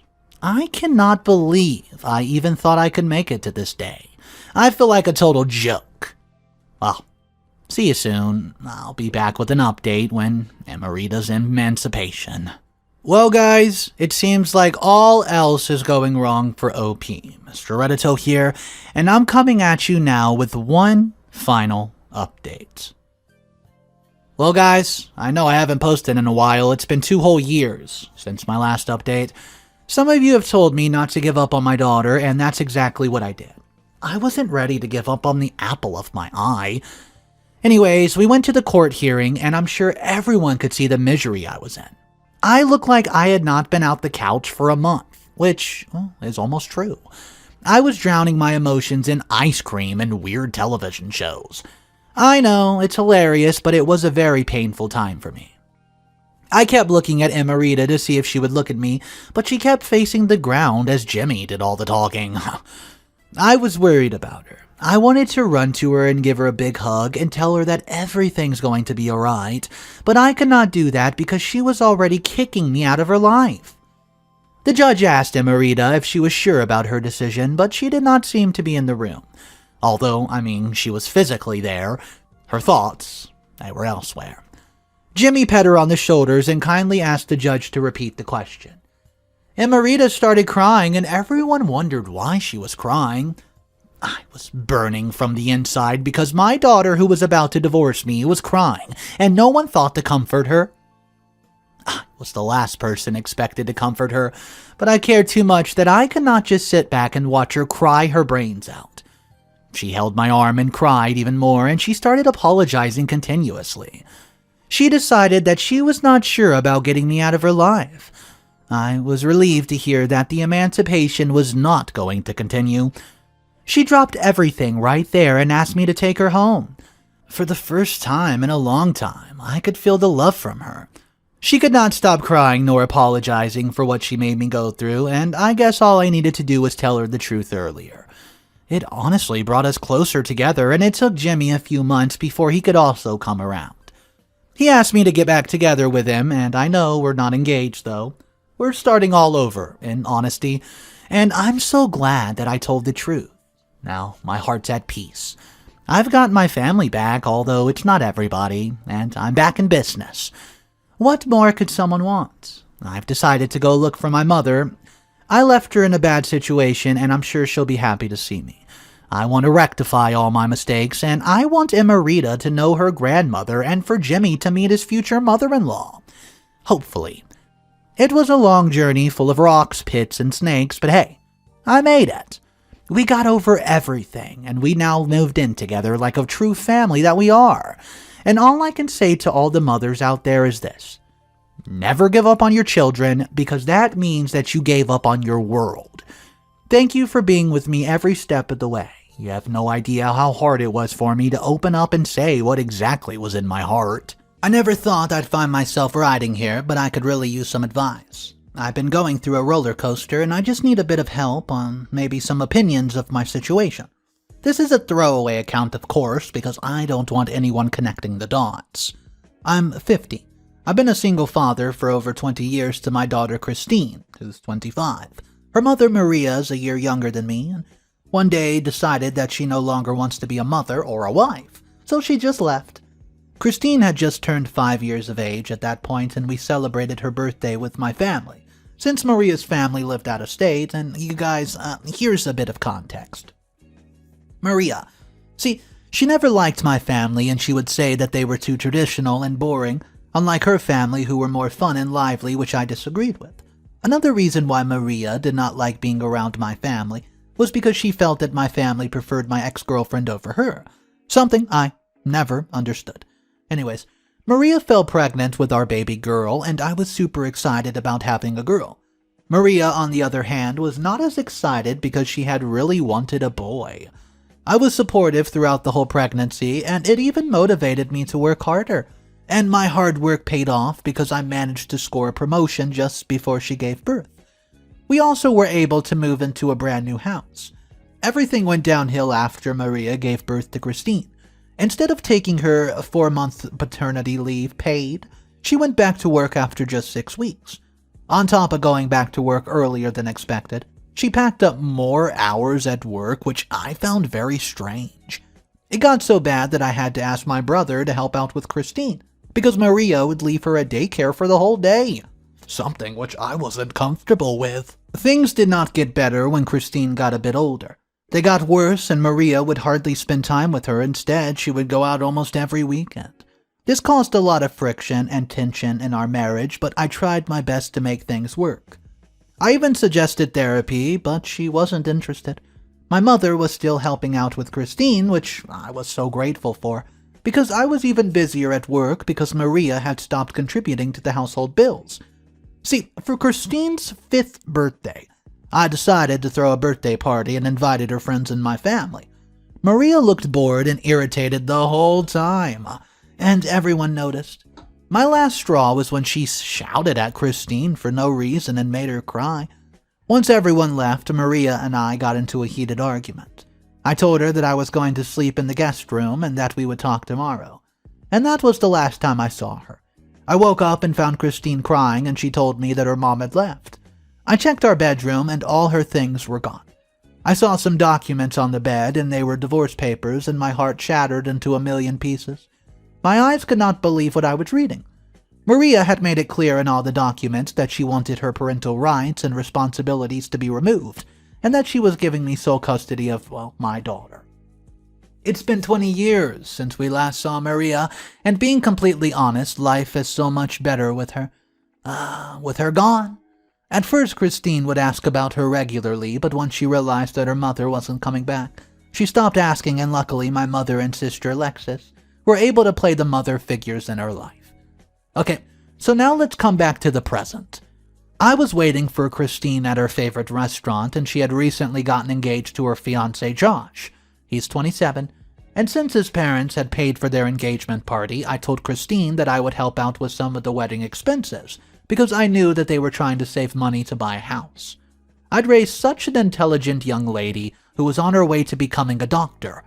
Christine arrived and we had lunch. I noticed that she was a bit off and seemed very nervous. So I asked her, "Christine, honey, what's wrong?" She assured me that everything was splendid, and we headed back to her apartment, and she poured me a glass of my favorite wine. She told me that she had something important to tell me and that I must promise not to freak out. I nearly fell out of my chair when she revealed the shocking secret. She had just told me that she had been chit-chatting and hanging out with her mother. She further explained that it's been going on for about 2 weeks now and they were working on their relationship. What? I was speechless. I asked if she could give me a minute to digest what she had just laid out, and I couldn't believe that Maria is back. First of all, after all these years, I had no idea how to feel. Christine then told me that her mother wanted us all to meet up and have a chat. I told her I would think about it, however we started pleading with me, and I eventually agreed to the meetup. I told myself that at least I would be able to get some answers and finally get the truth. As I was about to head out, Christine told me that I could not go anywhere because Maria was on her way. It was, what? I was taken back, but reminded myself that I was doing it for my daughter. Maria eventually strolled in, and I was a bit shell-shocked by her appearance. She had huge bags under her eyes, and her hair looked dull, and she looked tired. We greeted each other and she then tells me that I looked good. I didn't know how to react, so I just smiled at her. She asked me what I've been up to, and I told her all about my successful IT career, and she actually looked intrigued and interested. Christine then sat with us and asked Maria to explain to me why she had left all those years ago. Well, she takes a big breath and proceeds to explain. So her reason for abandoning Christine and I was because she couldn't handle being second place in the family, which, to be honest, I didn't understand. She said that she just felt like my family was always comparing her to my ex, and that she was never going to be enough for them. I kept asking myself if she was being serious, but I continued to listen. She then explained that she had gone through postpartum depression, and that was the reason she was not able to bond with Christine as, an infant. I could tell that Christine was believing her every word. Her mother was spilling out, but my gut was just simply telling me over and over that Maria wasn't being truthful. But to keep the peace, I decided to just go ahead and go along with every single thing. And I did. She then asked for my forgiveness, and I told her that it would take me quite a while to actually go and forgive her, as I was going to question her. Christine then told me that Maria was going to help with the planning of their wedding. Well, I was a bit shocked and worried about Christine trusting and allowing her mother back into her life so fully, so quickly, but reminded myself, you know what? Now that I think about it, she is an adult, and I should allow her to make her own choices and decisions. Now, this is where I'm stuck. Am I wrong for feeling the way I do about my ex's wife's return?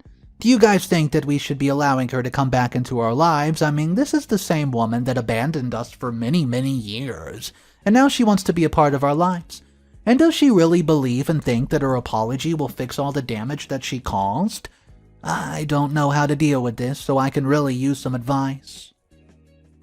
Update number 1. The last 2 weeks have been rather bumpy and a bit hectic. I never thought that it was possible to experience such confusion and disappointment. I was at work when I received a call from Christine. She was asking if I could please check my phone, and I told her I was a bit busy, and instead of being understanding, she starts complaining about how I was making work more of a priority when I had promised to be there for her during this process. Well, I signed and looked down at my phone and saw a quote for $2,500, and I asked her what was this. She told me that the money was for her decor, and I then asked her what's going on with her and my sister, who had promised to do the decor for the wedding for free so that I could pay for the most important expenses. I was gobsmacked with her response. She told me that she wanted proper decor and not the cheap decorations her aunt sells. I couldn't believe what I was hearing. I told her I would think about it, only for her to start blowing up my phone. Christine's behavior was starting to become questionable. I ended up sending her the money for the decor, and she stopped talking to me after that.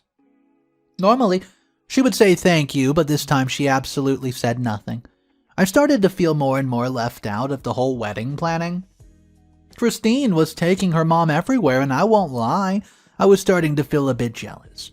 I was the one who single-handedly raised, and now she was giving all her attention to the woman who abandoned her? I was getting tired of playing the good boy, but then reminded myself that I was doing this for my daughter and only for my daughter. However, when I brought this up to my sister, she was very annoyed and told me that Christine was probably being influenced by Maria. None of my family members were happy about it, and Maria being back in our life. She then started to remind me about all the times Maria manipulated me into doing things that I didn't want to do. I told my sister that was all in the past and that she should just give Maria the benefit of the doubt. I received a call from Maria after I had left my sister's place.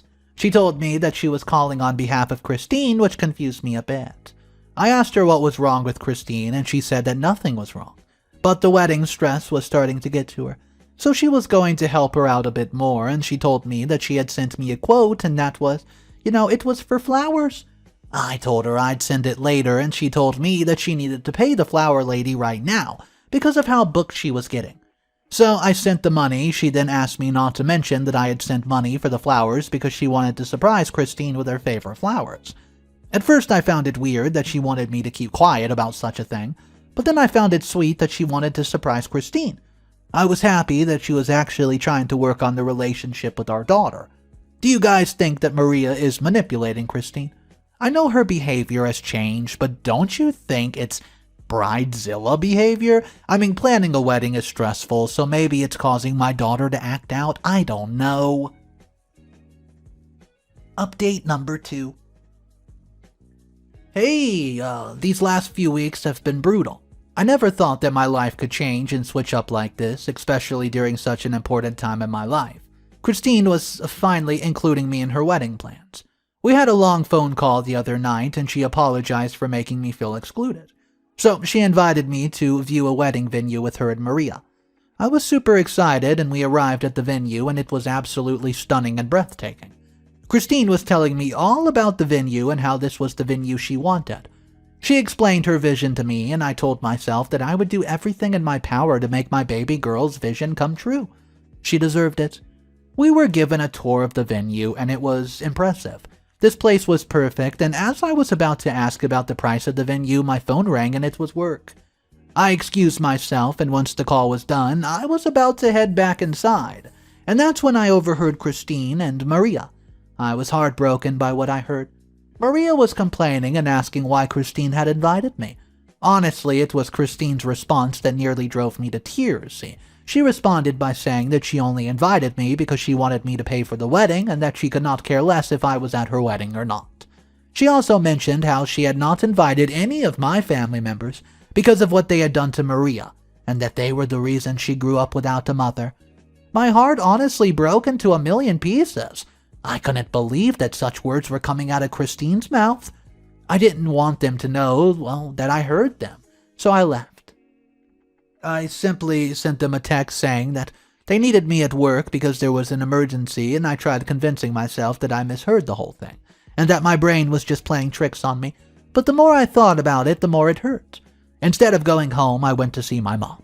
I then explained what I had heard, and my mother was extremely disappointed in Christine, but she was not surprised by Maria's behavior. My mother also confirmed that no one from the family had received an invite to the wedding, not even a save the date. Guys, I was absolutely beyond disappointed and angry at this exact moment in time, and I then told my mother maybe I had done a lousy job raising Christine and that's why she was acting this way. My mother almost slapped me and told me that I was talking rubbish. She reminded me of all the sacrifices I made for Christine, all because I wanted her to have a great childhood despite not having a mother. Well, I couldn't believe that I was allowing them to get into my head like that and make me doubt myself.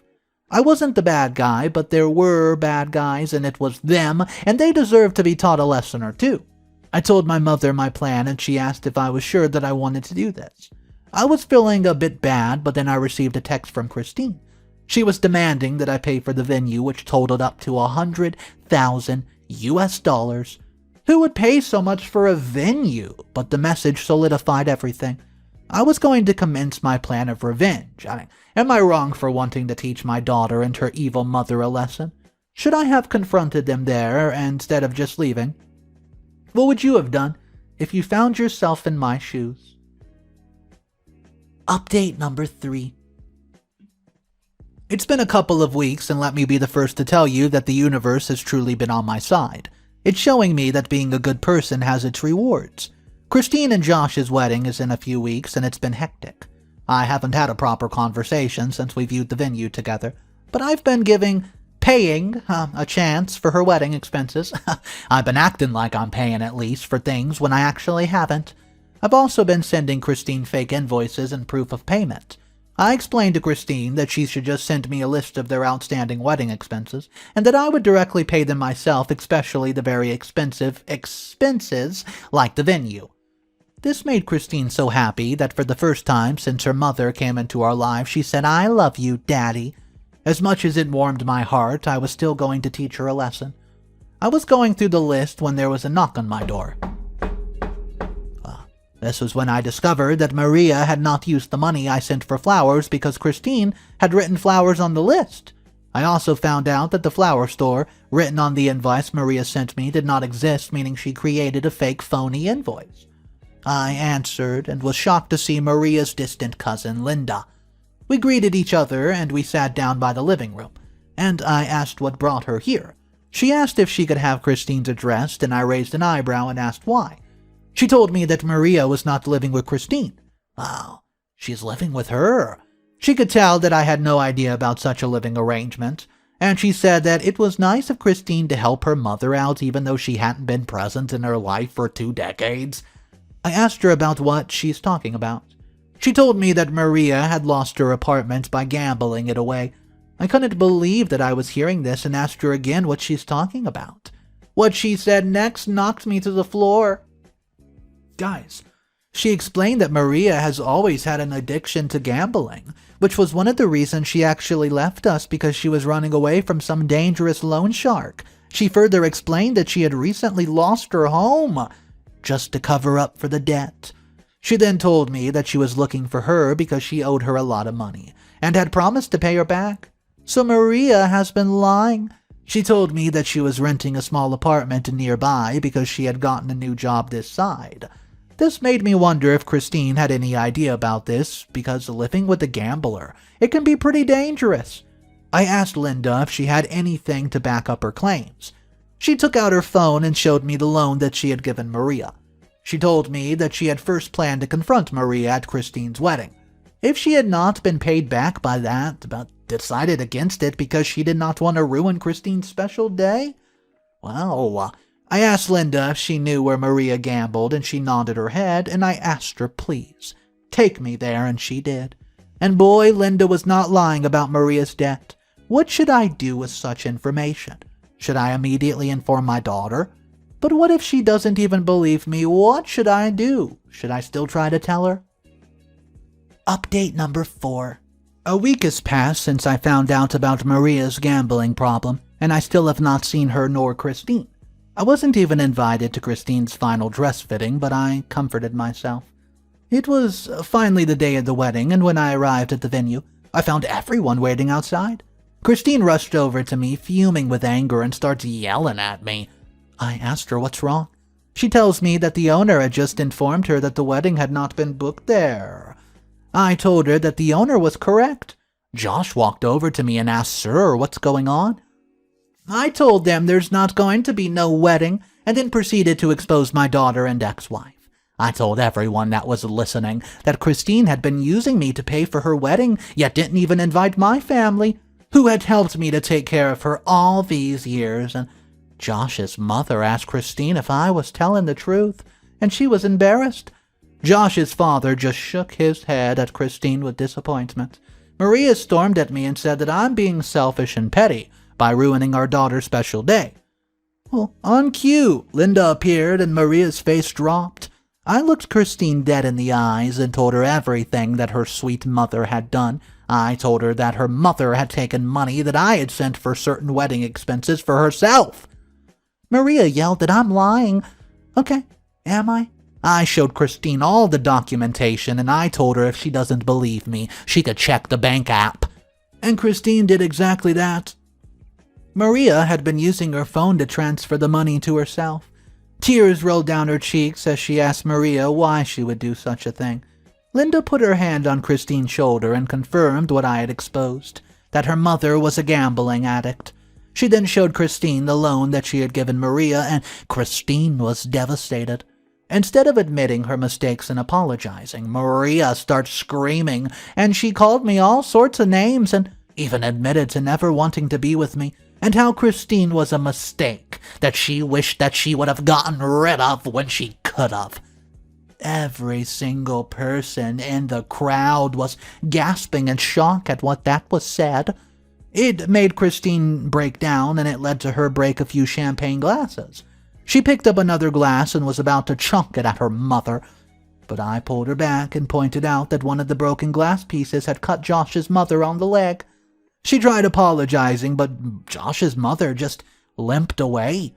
Josh looked at Christine and told her that he did not recognize her anymore, and that the wedding and engagement were off. He then followed his injured mother. Christine ended up breaking down in front of everyone. Maria just looked at her and proceeded to walk away.